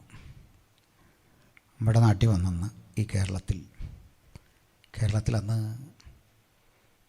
അനുമ്പേ ക്രൈസ്തവർ, അനുമ്പ് യഹൂദന്മാരും ഒക്കെ കേരളത്തിലുണ്ടായിരുന്നു. കേരളം അന്ന് ക്രൈസ്തവരെ സ്വീകരിച്ചൊരു നാട് തന്നെയാണ്. കേരളത്തിലെ പ്രബല മതങ്ങളെല്ലാം തന്നെ വൈദേശികമാണ്, പുറത്തുനിന്ന് ഒന്നാണ്. ഇന്ത്യക്ക് തനത് മതം ബുദ്ധിസവും ജൈനിസവും മാത്രമാണ്, ചാർവാക മതവുമാണ്. ബാക്കിയൊക്കെ വന്ന മതങ്ങളാണ് ഓരോ ഘട്ടങ്ങളിൽ. അത് ഞാൻ വിശദമായി സംവാദങ്ങളിൽ പറഞ്ഞിട്ടുണ്ട്, അത് നിങ്ങൾക്കത് കാണാവുന്നതാണ്. അല്ലെങ്കിൽ ഇനിയും അത് വിശദീകരിക്കാൻ അവസരങ്ങൾ തരുമെങ്കിൽ സന്തോഷമാണ്. ശരിക്കും പറഞ്ഞാൽ ഇന്ത്യ എന്ന് പേർ ചൊല്ലി വിളിക്കാവുന്ന വിധം ഒരു സംവിധാനം ചന്ദ്രഗുപ്ത മൗര്യന് ശേഷമുണ്ടായതാണ്. 618 നാട്ടുരാജ്യങ്ങളായി ഛിന്ന ഭിന്നമായി കിടന്ന നാട്ടുരാജ്യങ്ങളായിരുന്നു ഇന്ത്യ. വ്യത്യസ്ത ഭാഷകൾ, വ്യത്യസ്ത അഭിരുചികൾ, വ്യത്യസ്ത സംസ്കാരങ്ങൾ, അങ്ങനെ കിടന്ന ഇന്ത്യ. പക്ഷെ അന്ന് നമ്മൾ കേരളം ഉണ്ടല്ലോ, മലയാളക്കര, അവർ ക്രൈസ്തവരെയൊക്കെ സ്വീകരിച്ചു. അതിൽ ഒരു ക്രൈസ്തവനുണ്ടായിരുന്നു, മാത്തൻ എന്നായിരുന്നു പേര്. മാത്തന് കച്ചവടം നടക്കാൻ രാജാവ് പതിച്ചു കൊടുത്ത കടൽ തീരുണ്ടായിരുന്നു. മാത്തനും കൂട്ടർക്കും വസിക്കാനും കച്ചവടം നടത്താനും രാജാവ് പതിച്ചു കൊടുത്ത ആ സ്ഥലത്തെ ആളുകൾ വിളിച്ചു മാത്തൻ്റെ ചന്ത എന്നർത്ഥത്തിൽ മാത്തൻ്റെ ചേരി. ആ മാത്തൻ്റെ ചേരി സായിപ്പ് എഴുതിയപ്പോൾ മട്ടാഞ്ചേരി എന്നായിപ്പോയതാണ്. മനസ്സിലായില്ലേ? സായിപ്പിന് അങ്ങനെ ഒരു കുഴപ്പമുണ്ട്, അവൻ ഈ പദമൊന്നും വരികയല്ല, ഈ പദമൊന്നും വഴങ്ങത്തില്ല. ഒന്നും സായിപ്പ് തലകുത്തി എന്നാൽ കിട്ടൂല, അങ്ങനെയാണ്. അങ്ങനെ മാത്തൻ്റെ ചേരി മട്ടാഞ്ചേരിയായി. അവിടെ ജൂതപ്പള്ളി ഉണ്ടായി. അതൊക്കെ പോട്ടെ, എല്ലായിടത്തോട്ടും അങ്ങ് ചെതറിപ്പോയവൻ്റെ ആദ്യകാലമൊന്നും കുഴപ്പമില്ല. ഇവൻ്റെ പ്രശ്നമുണ്ട് യഹൂദൻ്റെ പ്രശ്നം എന്ന് പറഞ്ഞാൽ, ലോകത്തെവിടെ അവൻ പോയാലും അവൻ്റെ ഭക്ഷണശീലം മറക്കില്ല. നമ്മളിൽ ആളുകൾ വടക്കേന്ത്യയിൽ പോയി കഴിഞ്ഞാൽ, വടക്കേന്ത്യയിലൊക്കെ ഉള്ളവരുണ്ടല്ലോ, വിഷമിക്കരുത്. പിന്നെ റൊട്ടി, ഡാല്, കുക്കുംബർ, ചോറൊന്നും പിന്നെ അവർക്ക് ഇങ്ങനെ സാധനം കണ്ടിട്ടേ ഇല്ലെന്നുള്ള നിലയിലാണ്. അമേരിക്കയിൽ ചെന്നാലോ, ഒന്ന് വിസിറ്റ് ചെയ്ത് ഇവിടെ വന്നെന്താ പറയുന്നത്, ഞാൻ ഡാളസിലായിരിക്കുമ്പോൾ ഞാൻ ഒക്ലഹോമയിൽ ചെന്നങ്ങോട്ട് ഇറങ്ങുന്നു. ഈ പുകലെല്ലാം കൂടെ അടിക്കേണ്ട കാര്യമുണ്ടോ? ഡാളസിൽ ചെന്നു എന്നുള്ളൊരു ശരി, അവിടുന്ന് പോരാൻ പെട്ട പാട്. നമ്മളിങ്ങനെയാണ്. ജൂതൻ അങ്ങനല്ല, എവിടെ ചെല്ലുന്നോ ആ ചെല്ലുന്ന സ്ഥലം കൊണ്ട് ഇങ്ങനെ ജീവിച്ചു പോവാ. അവൻ സ്വന്തം സംസ്കാരം സൂക്ഷിക്കും, സ്വന്തം ഭാഷ സൂക്ഷിക്കും, സ്വന്തം ഭക്ഷണശീലം സൂക്ഷിക്കും. ഇവിടെ ഭക്ഷണമൊന്നും കഴിക്കില്ല. കാരണം അവൻ്റെ ഭക്ഷണത്തിനൊരു നിയമമുണ്ട്, കോഷർ എന്നാ പറയുക, കോഷർ. ഞാൻ അതേക്കുറിച്ചൊരു വീഡിയോ ചെയ്തിട്ടുണ്ട്, കണ്ടാൽ മതി. എന്ന് പറഞ്ഞാൽ അവൻ ഒരിക്കലും ചില ഭക്ഷണങ്ങളും മറ്റു ചില ഭക്ഷണങ്ങളും ചേർത്ത് കഴിക്കില്ല. അതാണ് എൻ്റെ കാരണം. നമ്മളാണ് അതിനൊക്കെ ഡീസൻറ്റ്. ഏത് ഭക്ഷണം എപ്പോൾ കിട്ടിയാലും കഴിക്കും. ഐസ്ക്രീമും മട്ടനും കൂടെ വേണം കഴിച്ചു കഴിയും, ഒരു കുഴപ്പവും നമുക്കില്ല. നമ്മുടെ ആരോഗ്യത്തിൻ്റെ രഹസ്യം അതൊക്കെയല്ലേ അല്ലേ. ഞാനൊരു സ്ഥലത്ത് ചെന്നപ്പോൾ എനിക്ക് യവത്തപ്പത്തെക്കുറിച്ച് പ്രസംഗിച്ചപ്പോൾ ഇന്ന് പാസ്റ്റർക്ക് വൈകിട്ട് യവത്തപ്പം വാങ്ങിത്തരാമെന്ന് പറഞ്ഞ് കൊണ്ടുപോയി. യവത്തപ്പമൊക്കെ മേടിച്ചെന്നു. കൂടെ കുറേ കാടെല്ലാം കൂടെ അരിഞ്ഞിട്ടേക്കുക. ഞാൻ ഒരാഴ്ച ഈ കാടും തിന്ന് ഈ അപ്പവും തിന്ന് അടുത്ത ദിവസവും കൊണ്ടുപോകാം. അപ്പം ഞാൻ പറഞ്ഞു, ബ്രദറെ ഒരു കാര്യം ചെയ്യും, ഇത് തന്നെയാണ് പദ്ധതിയെങ്കിൽ എൻ്റെ കഴുത്തിലൊരു കയറ് കെട്ടിവിടും, ഞാൻ മേഞ്ഞിട്ട് കയറി വരാമെന്ന് പറഞ്ഞു. മനസ്സിലായോ? കുറേ കാടെല്ലാം അരിഞ്ഞു വെച്ചു പറയാ ഇവിടെ ഇതൊക്കെ ആൾക്കാർ കഴിക്കുന്നതെന്ന്. ഒന്നാലോചിച്ച് നോക്കി. ഇന്നിപ്പോൾ ഭക്ഷണത്തെക്കുറിച്ച് എന്തല്ല, ചിലപ്പോൾ ഈ വഴിയെ വരുമ്പോൾ പറയും, സാറേ വിഷം സ്പ്രേ ചെയ്യാത്ത നല്ല പച്ചക്കറി ഒക്കെ ചുമ്മാ പറയുന്ന. എവിടോ ഇത്രയും പച്ചക്കറിയൊക്കെ വന്ന ശേഷം മനുഷ്യൻ്റെ പട്ടിണി മാറിയേ. മനസ്സിലായില്ലേ? സമൃദ്ധമായിട്ട് ഇത് കടയിൽ കിട്ടാൻ തുടങ്ങി എന്നാ ഇത്തരം പച്ചക്കറിയൊക്കെ വന്നപ്പോഴാണ്. മറ്റേ വീടിൻ്റെ മുറ്റത്ത് 2 ചെടി നട്ടു വെച്ചാൽ പച്ചക്കറിയാവുമോ? ഒന്നും ആവില്ല. അതൊക്കെ പോട്ടെ, ഞാൻ വിശദീകരിക്കുന്നില്ല അങ്ങോട്ട്. ഇവന് ആ ഭക്ഷണ നിയമമുണ്ട്, കൈ കഴുകുന്നതിന് നിയമമുണ്ട്. വെള്ളം എടുക്കുന്നു, ഈ കൈ ആദ്യം കഴുകുമ്പോൾ 2 കൈ അശുദ്ധമായി എന്ന് അവൻ്റെ ചിന്ത. കാരണം മനസ്സിലായോ? വെള്ളമെടുത്തു, ഈ കൈയും മുട്ടിയപ്പോൾ അശുദ്ധമായി. എന്നിട്ട് ഈ കൈ കൊണ്ട് ഈ കൈ കഴുകും, അല്പശുദ്ധമായി. അങ്ങനെ 7 ആവർത്തി കഴുകിയിട്ടേ ഫുഡ് കഴിക്കൂ. നമ്മൾ പിറന്നേ പിന്നെ 7 തവണ കൈ കഴുകിയിട്ടുണ്ടോ എന്ന് ചിന്തിച്ച് നോക്കി, ആത്മാർത്ഥമായിട്ട്. ഞാൻ മണവാട്ടിയുടെ ഒരുക്കത്തെക്കുറിച്ച് പറഞ്ഞപ്പോൾ മണവാട്ടി ഒരുങ്ങുന്നതിനെക്കുറിച്ച് ഒത്തിരി പറയാനുണ്ട്. യഹൂദന്മാരുടെ കഷ്ടമനുസരിച്ച് അതിലെന്ന് യഹൂദ പെൺകുട്ടി മുടി ചീകുന്നതിൻ്റെ നിയമമുണ്ട്, ഉമ്മ ചീകല്ല. കാലിലെ നഖം വെട്ടുന്നതിന് നിയമമുണ്ട്. നമ്മുടെ മണവാട്ടി കാലിലെ നഖം വെട്ടുന്നൊക്കെ ഒന്ന് കാണണ്ട. നമ്മൾ ചില മനുഷ്യൻ്റെ കാല് കണ്ടു കഴിഞ്ഞാൽ ഈ മഞ്ചട്ടിപ്പാമ്പ് തല്ലുകൊണ്ട് കിടക്കുന്ന പോലെ, വിരലെല്ലാം കൂടെ പാമ്പ് ചത്ത് കിടക്കുന്ന പോലെ ഇങ്ങനെ കിടക്കുക. വിരലാണോ പാമ്പാണോ എന്നറിയത്തില്ല. അവസ്ഥ ഓർത്തെ പോട്ടെ. അപ്പോൾ ഇങ്ങനെയുള്ള യഹൂദന്മാർ ഓരോ സ്ഥലത്ത് അവരുടെ സംസ്കാരങ്ങൾക്കനുസൃതമായി ജീവിക്കുക. ഇവർ ലോകമൊരു മഹാസമുദ്രമാണ്, ആ സമുദ്രത്തിലേക്ക് ഇവൻ ലയിക്കില്ല. അതിനാ പ്രവാചകൻ പറഞ്ഞത്, ഇതാ തനിച്ചു പാർക്കുന്നൊരു ജനം ജാതികളുടെ കൂട്ടത്തിൽ എണ്ണപ്പെടുന്നില്ല. ക്രമേണ ക്രമേണ ക്രമേണ ജൂതനൊരു ഒറ്റപ്പെട്ട ജാതിയായി. അവന് നമ്മുടെ പെൺകുട്ടിയെ വിവാഹം കഴിക്കില്ല, അവൻ്റെ പെൺകുട്ടിയെ നമ്മുടെ പയ്യനും വിവാഹം കഴിച്ച് തരില്ല. ഒറ്റപ്പെട്ടതൊക്കെ കണ്ടേക്കാം, അവരെ സമൂഹത്തിൽ നിന്ന് മാറും. ലീഗലി പാടില്ല. അങ്ങനെയാണ്. അതിന് കേസും വഴക്കൊന്നുമില്ല, അടിയും പിടിയും വിഷയമൊന്നുമില്ല. ഒരു യഹൂദൻ ഇഷ്ടപ്പെട്ട ആളിനെ വിവാഹം കഴിച്ചു എന്നോർത്ത് അവിടെ ആരും ശ്രദ്ധിക്കൊന്നുമില്ല. ഒന്നുമില്ല. അതവൻ്റെ കാര്യമാണ്. ഈ കമ്മ്യൂണിറ്റിയായിട്ട് പിന്നെ അതിന് ബന്ധമില്ല. അങ്ങനെയാണ്. അങ്ങനെ കുറേ കഴിഞ്ഞ് യഹൂദൻ പോയിടത്തെല്ലാം ബിസിനസ് ചെയ്ത് കോടീശ്വരന്മാരായി തീർന്നു. ലോകത്തിലെ മുന്തിയ ബാങ്കുകൾ, ലോകത്തിലെ 1ാം നിര ധനകാര്യ സ്ഥാപനങ്ങൾ എല്ലാം അവരുടേതായി. ശാസ്ത്രം, സാഹിത്യം, ഗവേഷണം സകല മണ്ഡലങ്ങളിലും അവരാധിപത്യം ഉണ്ടാക്കി. നമുക്കറിയാമല്ലോ, ബീഥോവൻ ഒരു യഹൂദനായിരുന്നു. പാട്ടുകാരൊക്കെ കേട്ടുള്ളൂ. ബീഥോവൻ ഒരു യഹൂദനായിരുന്നു. സംഗീതത്തിൻ്റെ മാസ്മരിക തലത്തിലേക്ക് ലോകത്തെ നയിച്ച ബീഥോവൻ ഒരു യഹൂദനാണ്.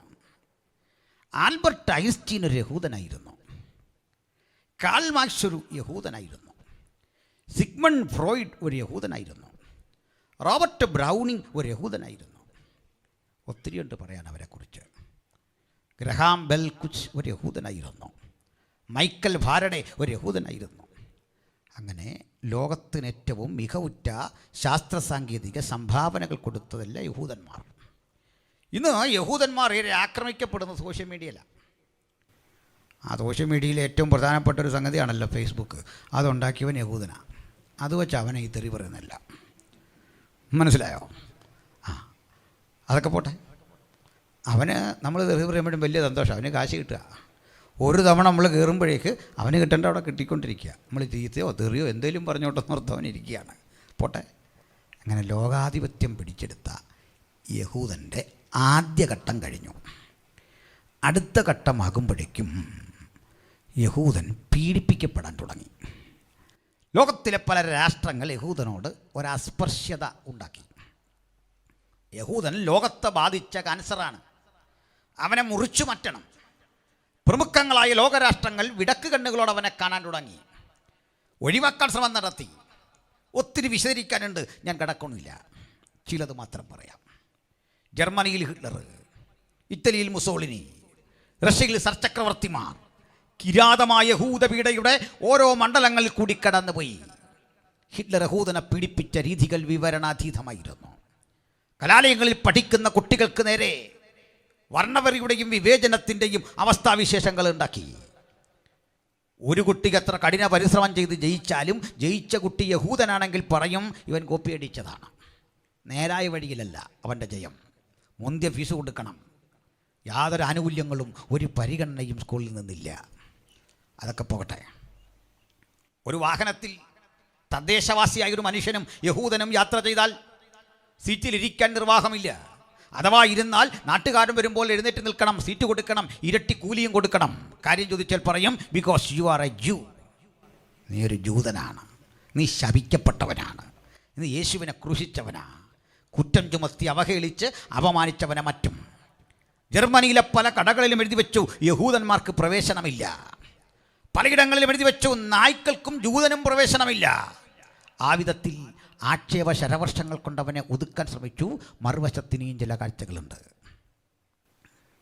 പ്രിയപ്പെട്ടവരെ, ഒരു നിസാര കുറ്റത്തിനും പോലീസ് പിടിച്ചാൽ എതിർപക്ഷത്തെ യഹൂദനെങ്കിൽ പോലീസിന് പ്രത്യേകിച്ചൊന്നും കേൾക്കണ്ട, നീ കുറ്റവാളി തന്നെ, നിനക്ക് ക്രിമിനൽ മനസ്സാണ്, നീ കുറ്റവാളിയാ. മുൻവിധിയോടുകൂടി കോടതികൾ പോലും വിധി പറഞ്ഞു ലോകത്തിൻ്റെ പലയിടങ്ങളിൽ. ഭീതിജനകമായ അന്തരീക്ഷങ്ങളിൽ കൂടി കടന്നുപോയി. അതിൽ മാനസിക പീഡയുടെ ഘട്ടം കഴിഞ്ഞപ്പോൾ ശാരീരിക പീഡയുടെ വിധങ്ങളൊക്കെ ഒരു പൊതുജന സമക്ഷം പ്രസംഗിച്ചുകൂടാ. നമുക്കറിയാം, ഹിറ്റ്ലറും മറ്റും പീഡിപ്പിച്ച കോൺസെൻട്രേഷൻ ക്യാമ്പുകൾ.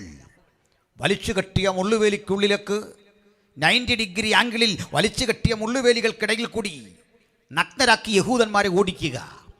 ഓടിപ്പോകുന്ന വഴിക്ക് എതിർപക്ഷത്ത് നിന്ന് കടിച്ചു കീറാൻ കെൽപ്പുള്ള നായ്ക്കളെ അഴിച്ചു വിടുക. പ്രാണരക്ഷാർത്ഥം ഓടിക്കയറി മുള്ളുവേലികളിൽ പിടയ്ക്കുന്ന ആളുകളുടെ ശരീരത്തിലേക്ക് മുള്ളുകൾ ആഞ്ഞു തറച്ചിട്ട് മാംസപിണ്ഡങ്ങൾ അവിടെ ഇറുന്നു വീഴുക. ഈ ഘട്ടത്തിൽ ഷോക്ക് കയറ്റിവിട്ട് ഇലക്ട്രിസിറ്റി കടത്തിവിട്ട് ആളുകളെ കൊല്ലുക. ഈ ശരീരങ്ങൾ ചുമക്കാൻ ചെറുപ്പക്കാരായ യഹൂദന്മാരെ വെക്കുക. തീവണ്ടി എഞ്ചിനിൽ നിന്നും പുറന്തള്ളുന്ന കാർബൺ മോണോക്സൈഡ് വാതകമുണ്ടല്ലോ, ഡീസൽ എഞ്ചിൻ പ്രവൃത്തികൾ വരുന്ന കറുത്ത പുക, ആ പുക യു ആകൃതിയിലുള്ളൊരു പൈപ്പിലൂടെ തിരിച്ച് വാഗണിനുള്ളിലേക്ക് കടത്തിവിട്ടിട്ട്, പണ്ട് നമ്മുടെ ഇന്ത്യയിലും ഉണ്ടായിട്ടുണ്ട് വാഗൺ ട്രാജഡി. ഈ വിധത്തിലുള്ള സംവിധാനങ്ങളിലൂടെ ഈ കാർബൺ മോണോക്സൈഡ് ശ്വസിച്ച് ആളുകൾ മരിക്കും.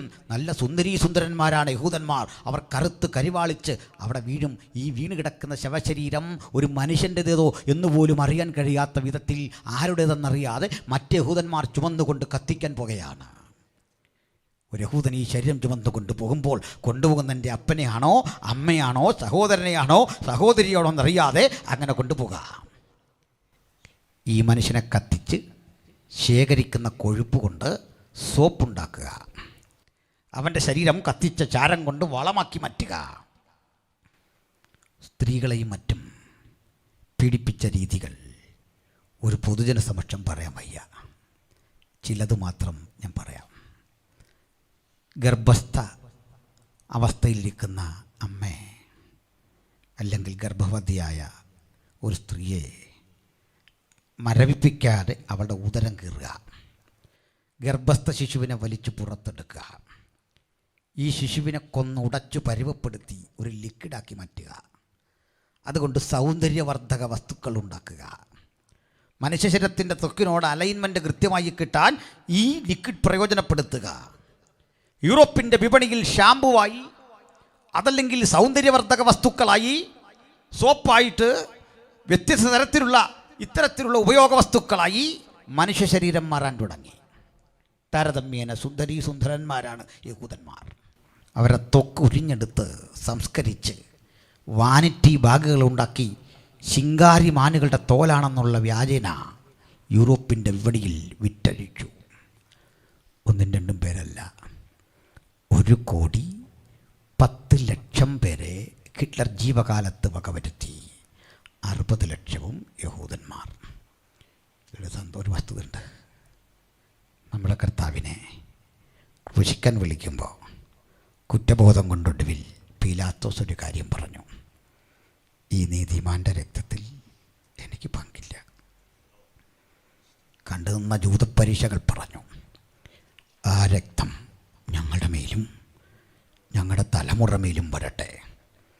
കാലം കാത്തുവച്ച ഇത്തരമൊരു കാവ്യനീതി ചിലക്ക് തിരിച്ചടികളായി ഭവിച്ചപ്പോൾ നമുക്കൊരു കാര്യം മനസ്സിലായി: അവൻ്റെ രക്തം നമ്മുടെ മേലും വന്നു.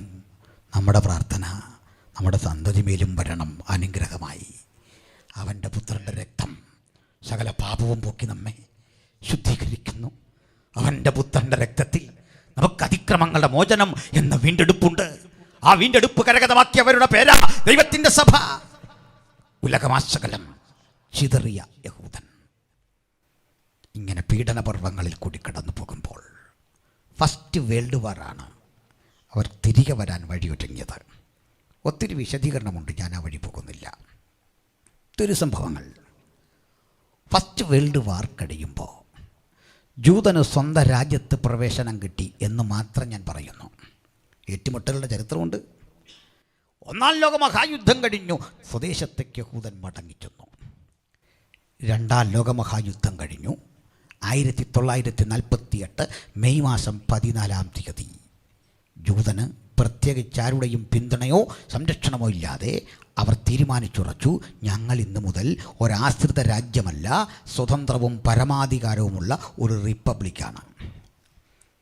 ഇന്ത്യ ഉൾപ്പെടെയുള്ള രാജ്യങ്ങൾ അംഗീകരിച്ചു, അമേരിക്കയും ഒക്കെ അംഗീകരിച്ചു. അംഗീകരിക്കാത്ത രാജ്യങ്ങളുണ്ടായിരുന്നു. പക്ഷേ ഐക്യരാഷ്ട്രസഭയിൽ വോട്ടിനിട്ടപ്പോൾ 11 രാജ്യങ്ങൾ പരസ്യമായിട്ട് എതിർത്തു. ഭൂരിപക്ഷ രാജ്യങ്ങൾ നിഷ്പക്ഷത പാലിച്ചു. 33 വോട്ടുകളുടെ ഭൂരിപക്ഷത്തിൽ അവരൊരു സ്വതന്ത്ര രാഷ്ട്രമായി മാറി. എന്നൊരു കാഴ്ച അറിയാമോ?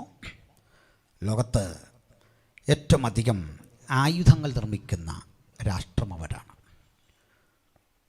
വൻ ആയുധ വിപണി അവരുടെ കയ്യിലാണ്. അവരോട് ഏറ്റവും അധികം ആയുധം വിലയ്ക്ക് വാങ്ങുന്ന രാജ്യം ഇന്ത്യയാണ്. അതിന് കാരണമൊക്കെ ഉണ്ട്. കിഴക്ക് നിന്ന് വരുന്ന രാജാക്കന്മാർക്ക് വഴിയൊരുക്കാൻ യൂഫ്രട്ടീസിലെ വെള്ളം വറ്റി എന്നൊരു പ്രയോഗമുണ്ട് വെളിപ്പാടിൽ. പ്രവചനപരമായ ഒത്തിരി സംഭവങ്ങൾ ഇങ്ങനെ അടുക്കും ചിട്ടയോടും കൂടി വിശദീകരിക്കേണ്ടതാണ്. ഇത് ഒരു പരമ്പര പോലെ ഞങ്ങൾ പ്രസംഗിക്കുന്നത് കൊണ്ട്, കഴിഞ്ഞ ദിവസവും ഇന്നും നാളെയും ഒക്കെയായി ഒരു ചിന്ത പോലെ കേൾക്കേണ്ടത് കൊണ്ട് പാതി വഴിയിൽ കൊണ്ടെത്തിക്കുവാനേ എനിക്ക് സാധിക്കൂ. തീർച്ചയായും നിങ്ങൾ ഈ 3 രാത്രി പ്രസംഗങ്ങളും കേൾക്കേണ്ടതുണ്ട്. ഞാൻ അവസാനിപ്പിക്കാൻ ബാധ്യസ്ഥനാകുന്നു. സഹചര്യം പറയട്ടെ. ഈ രാഷ്ട്രം തിരിച്ചു ചെന്നു. ഇന്ന് വലിയ അടി നടക്കുക അവിടെ. പലസ്തീൻ യഹൂദ സംഘടനം. ഞാൻ ഈ കോവളത്ത് വഴി ഒരു മീറ്റിങ്ങിന് അങ്ങോട്ട് പോവാം, വർഷങ്ങൾക്കപ്പുറത്ത് 5-8 വർഷമായി. കോവളത്ത് ചെല്ലുമ്പോഴേക്ക് ഒരു ജാഥ വരുന്നു. അപ്പോൾ ഈ ജാഥയുടെ തിരക്ക് കാരണം ഞാൻ ഇതങ്ങ് പോകട്ടെ എന്നോർത്ത് വണ്ടി സൈഡിൽ ഒതുക്കിയിട്ട് ആ സമയത്തൊരു ചായ കുടിക്കാൻ കയറി. അപ്പോൾ ഞാൻ യോഗം തുടങ്ങിയാൽ പിന്നെ വെള്ളം കുടിക്കില്ല. പലരും എന്നെ വെള്ളം കുടിപ്പിക്കാൻ നോക്കിയിട്ടുണ്ട്. ആവശ്യത്തിന് സ്റ്റോക്ക് ചെയ്തിട്ട് കയറും, പിന്നെ ഇടയ്ക്ക് തീരുന്ന കണക്ക്. അപ്പോൾ ഇപ്പോൾ ഒരു ചായ കുടിച്ചേക്കാന്ന് ഓർത്ത് കയറി. അപ്പോൾ ഇവരുണ്ട് ആ യോഗം നിർത്തിയിട്ട് അവർ കുറേ പേര് ചായ കുടിക്കാൻ കയറി പ്രസംഗിക്കാൻ പോവാം. അപ്പം ഞാൻ ചോദിച്ചു, സാറേ എന്നാ നിങ്ങളുടെ പരിപാടി? അപ്പോൾ പുള്ളി പറഞ്ഞു, അതിലൊരു ആൾ പറഞ്ഞു, ഞങ്ങളെ ഈ പാലസ്തീനിൽ പിഞ്ചോമനകൾ വധിക്കപ്പെടുന്നു, അവിടെ അങ്ങനുണ്ട് ഇങ്ങനുണ്ട് എല്ലാം പറഞ്ഞിട്ട് പറഞ്ഞു, അതിനെതിരെ ഒരൈക്യദാർഢ്യം പാലസ്തീൻ ജനതയോട് പ്രഖ്യാപിച്ച് ഞങ്ങളിത് വഴി പോകാമെന്ന് പറഞ്ഞു. ഞാൻ പറഞ്ഞു, എൻ്റെ എല്ലാ പിന്തുണയും നിങ്ങൾക്കുണ്ട്. നല്ലൊരു കാര്യം ഇത്. കാരണം എവിടെയാണ് കുഞ്ഞുങ്ങൾ പീഡിപ്പിക്കപ്പെടുന്നത്? പാലസ്തീനിൽ. പ്രകടനം എവിടെ? കോവളത്ത്. ഇത് നല്ലൊരു കാര്യമാണ്. ഇനി ഇങ്ങനെയുള്ള കാര്യങ്ങൾ ഇനിയും നടത്തണം.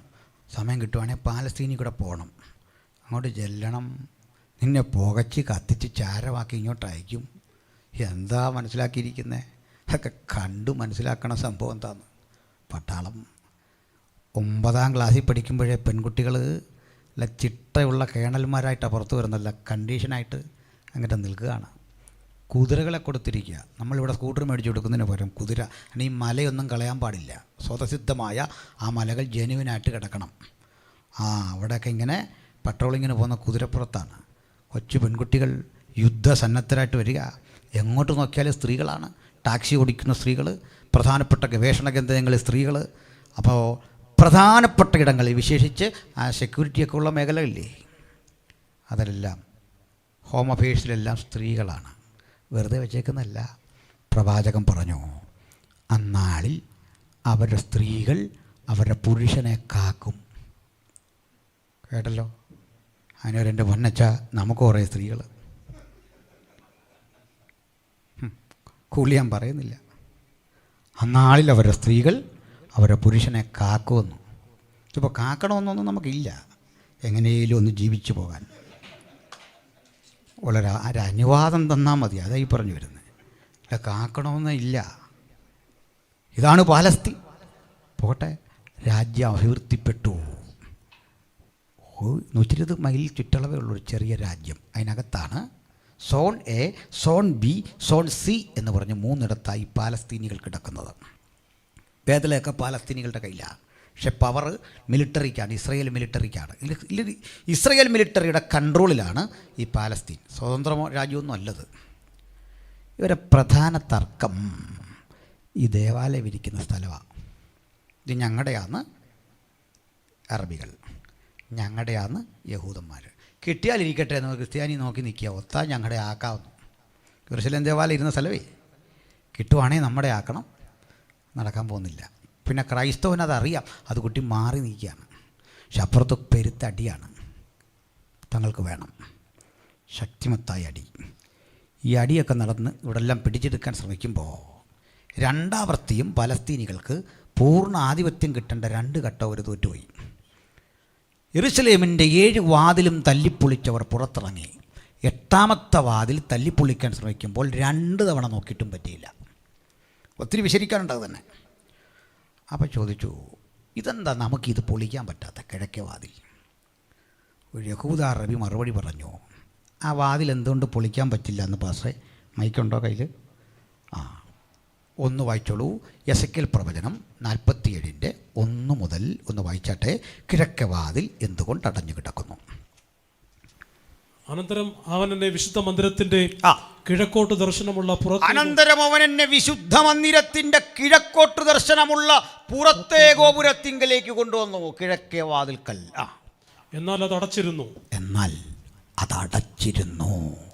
അപ്പോൾ യഹോവ എന്നോട് അരുളി ചെയ്തത്, ഈ ഗോപുരം തുറക്കാതെ അടച്ചിരിക്കണം. മനുഷ്യപുത്ര, ആരും അതിൽ കൂടി കടക്കരുത്. ഈ ഗോപുരം തുറക്കാതെ അടച്ചിരിക്കണം, ആരും അതിൽ കൂടി കടക്കരുത്. കാരണം ഇസ്രായേലിന്റെ ദൈവമായ യഹോവ അതിൽ കൂടി അകത്ത് കടന്നത് കൊണ്ട് അത് അടച്ചിരിക്കണം. ദൈവമഹത്വം ഇതിനുള്ളിൽ കൂടി കടന്നതുകൊണ്ട് അത് അടച്ചിരിക്കണം. ഞാൻ പറഞ്ഞു, ഞാൻ പ്രസംഗിക്കുന്ന രാത്രി വരെ അത് തുറക്കാൻ ചങ്കുറപ്പുള്ള ഒരുത്തനെയും കാലം കണ്ടില്ല. യഹൂദ അറബി പറഞ്ഞു, പക്ഷേ ഒരു ദിവസം ഇത് തുറക്കും. ആരാ തുറക്കുന്നത്? ആരും അടയ്ക്കാതെ വണ്ണം തുറക്കുന്നവൻ, ആരും തുറക്കാതെ വണ്ണം അടയ്ക്കുന്നവൻ ഒരു ദിവസം ഇവിടെ വരും. അന്ന് ഈ വാതിൽ തുറക്കും. അതാരാ? ഹമ്മഷിക, യഹോശുവ, നമ്മുടെ കർത്താവായ യേശു ക്രിസ്തു. ഹല്ലേലൂയ. അവന് മാത്രമേ ഇത് തുറക്കാൻ കഴിയൂ. ഈ സ്ഥലത്തെക്കുറിച്ചുള്ള മൂർച്ഛിക്കപ്പെട്ട സംഘടനത്തിൻ്റെ തർക്കമാണ് ഇനി വരാനിരിക്കുന്ന ലോകത്തിൻ്റെ ചരിത്രം. ഒത്തിരി വസ്തുതകളുണ്ട്. അത് എതിർ ക്രിസ്തുവിൻ്റെ ആവിർഭാവത്തോട് ബന്ധപ്പെട്ട് നാളത്തെ പ്രഭാഷകൻ അതൊക്കെ സൂചിപ്പിക്കേണ്ടതാണ്. ആ നിലയിലാണ് കാര്യങ്ങളുടെ കിടപ്പ്. അതെൻ്റെ ടോപ്പിക്കല്ല. പക്ഷെ ഒന്ന് പറയാം, ഈ പ്രതിസന്ധി തീർക്കും എന്നുള്ള രൂപേണ, ഈ പ്രശ്നത്തിന് വിധി കൽപ്പിക്കും എന്നുള്ള രൂപേണ ഒരു സമാധാനകാംക്ഷിയെപ്പോലെ ഒരുവൻ രംഗപ്രവേശം ചെയ്യും. ആ രംഗപ്രവേശം ചെയ്യുന്നവൻ ചതിയിൽ ഉപായത്താൽ പലതും നേടും. അവനുണ്ടാക്കുന്ന സമാധാനം കൃത്രിമ സമാധാനമാണ്, താൽക്കാലിക സമാധാനമാണ്. അതെങ്ങനെ ഉണ്ടാക്കും എന്നുള്ളതിന് ഞാനൊരു ഉദാഹരണം പറയാം. ഈ കോവിഡ് വന്നിടയ്ക്ക് 1 മാസം ലോക്ക്ഡൗൺ ആയിരുന്നു ഇവിടെ. വലിയ സമാധാനമാണ്. പക്ഷേ ഒന്ന് പുറത്തിറങ്ങണമായിരുന്നു കാണണമെങ്കിൽ. ഞാൻ തന്നെ പോലീസുകാർക്കെതിരെ 2 ലൈവാണ് ചെയ്തത്. എൻ്റെ കൂട്ടുകാരൻ SP വിളിച്ചു പറഞ്ഞു, ഇങ്ങനെയൊന്നും ചെയ്യില്ലെന്ന് പറഞ്ഞു. നിങ്ങൾ കുറേ മനുഷ്യത്വം പഠിക്കാനാന്ന് തോന്നും. എങ്ങനെയുള്ള സമാധാനമാണ്? അടിച്ചൊതുക്കി ഉണ്ടാക്കുന്ന സമാധാനം. ഈ സമാധാനത്തിന് ഒരു പ്രശ്നമുണ്ട്, പെട്ടെന്ന് വയലൻ്റ് ആവും. ഉദാഹരണം, നമ്മൾ ഈ സ്കൂളിൽ കുഞ്ഞുങ്ങളിരുന്ന് പഠിക്കുക. അപ്പോൾ മിസ്സ് പറയും ചിരിക്കരുത്, കരയരുത്, അനങ്ങരുത്, മിണ്ടായിരുന്നോണം എന്നെല്ലാം ഇങ്ങനെ പറഞ്ഞ് പോകും. കുഞ്ഞുങ്ങളിങ്ങനെ ഇരിക്കല്ലേ, ഇങ്ങനെ അങ്ങോട്ട് ഇരിക്കുമ്പോൾ ഒരു കൂട്ടവല്ല് കേൾക്കാം. നിങ്ങൾ കണ്ടിട്ടുണ്ടോ? കുഞ്ഞുങ്ങളൊരൊറ്റ കൂവിച്ച ആദ്യം. ആരെയാ കൂവിയെന്നറിയോ? കൂവിയ ടീച്ചറിനെ, അപ്പനെ, അമ്മയെ, വിദ്യാഭ്യാസ വകുപ്പിനെ, മന്ത്രിയെ എല്ലാം കൂടെ കൂവി വെച്ചാൽ അത് നിങ്ങൾ ഇറങ്ങിപ്പോയത്. പിടികിട്ടിയോ? അത് പ്രതിഷേധമാണ്, ചുമ്മാ ഒന്നുമില്ല. കർഷക റാലിയേക്കാൾ വലിയ പ്രതിഷേധമാണ് അത് നിങ്ങളെ കാണിച്ചേ. അടക്കി വെച്ച സമാധാനം, ആ മഴയ്ക്ക് മുമ്പുള്ള ശാന്തത, കൊടും ക്രൂരതയുടെ നാളുകൾ അങ്ങനെ സംജാതമാകുമ്പോൾ എല്ലാവരെയും അമ്പരപ്പിക്കുന്നൊരു കാഴ്ച. ആ കാഴ്ച അന്നാളിൽ കിഴക്കൊലിവുമലയിൽ അവൻ്റെ പാദം അമരും. ഇടയ്ക്കുള്ള കാര്യമൊക്കെ നാളെ കേൾക്കാം. ആ പാദം അമരുമ്പോൾ ഒലിവുമല രണ്ടായി പിളരും. ഇത് ക്രിസ്തു എന്നവനെ അവൻ തോൽപ്പിച്ച് ബന്ധനസ്ഥനാക്കി ഒരു മൂല കുതുക്കാൻ പോവുക. പിശാചും സാത്താനും എന്ന പഴയ പാമ്പായവനെ അവൻ ബന്ധനസ്ഥനാക്കി 1000 ആണ്ടേക്ക് ചങ്ങലയിലിടാൻ പോവുക. അതിനു മുമ്പ് എതിർ ക്രിസ്തു എന്നവനെ കൂടെയുള്ള കള്ളപ്രവാചകനെ ഗന്ധക തീപ്പൊയ്കയിൽ തട്ടാൻ പോവുക. അതുകൊണ്ട് അതിനു മുമ്പ് പിടിക്കപ്പെട്ടവനെ ബന്ധനസ്ഥരായ തൻ്റെ ജനത്തെ മാറോട് ചേർത്തിട്ട് തിരുസഭയെ അവൻ തൻ്റെ കരങ്ങൾക്ക് കീഴിലേക്ക് ചേർത്തിട്ട്, നിന്റെ വലങ്കരം എൻ്റെ തലയിൽ മീതെ ഇരിക്കട്ടെ, നിന്റെ ഇടങ്കരം എന്നെ ആശ്വസിക്കട്ടെ, ഉത്തമഗീതത്തിലെ വചനം പോലെ തൻ്റെ തിരുസഭയുമായി കടന്നു വരുന്ന യേശുവിനെ കണ്ടിട്ട് പ്രവാചകൻ ചോദിക്കുക, മരുഭൂമിയിൽ നിന്ന് പ്രിയന്റെ മേൽ ചാരി വരുന്ന ഇവൾ ആരാണ്? മോഹനരൂപിയായ ദൈവത്തിൻ്റെ തിരുസഭ ഒരുമിച്ച് യെരൂശലേമിലേക്ക് ഇങ്ങനെ അങ്ങോട്ട് പ്രവേശിക്കും. യുഗങ്ങൾക്കപ്പുറത്ത് ഈ ഒലിവുമലയിൽ നിന്ന് വിടവാങ്ങിയ യേശു ഇതേ സ്ഥലത്ത് വന്നിട്ട് കിദ്രോൻ തോട് കടന്ന് യെരൂശലേമിലേക്ക് പ്രവേശിക്കും. യെരൂശലേമിലേക്ക് പ്രവേശിക്കുമ്പോൾ എല്ലാവരെയും അമ്പരപ്പിക്കുന്നൊരു കാഴ്ച അക്ഷരാർത്ഥത്തിൽ കാണും.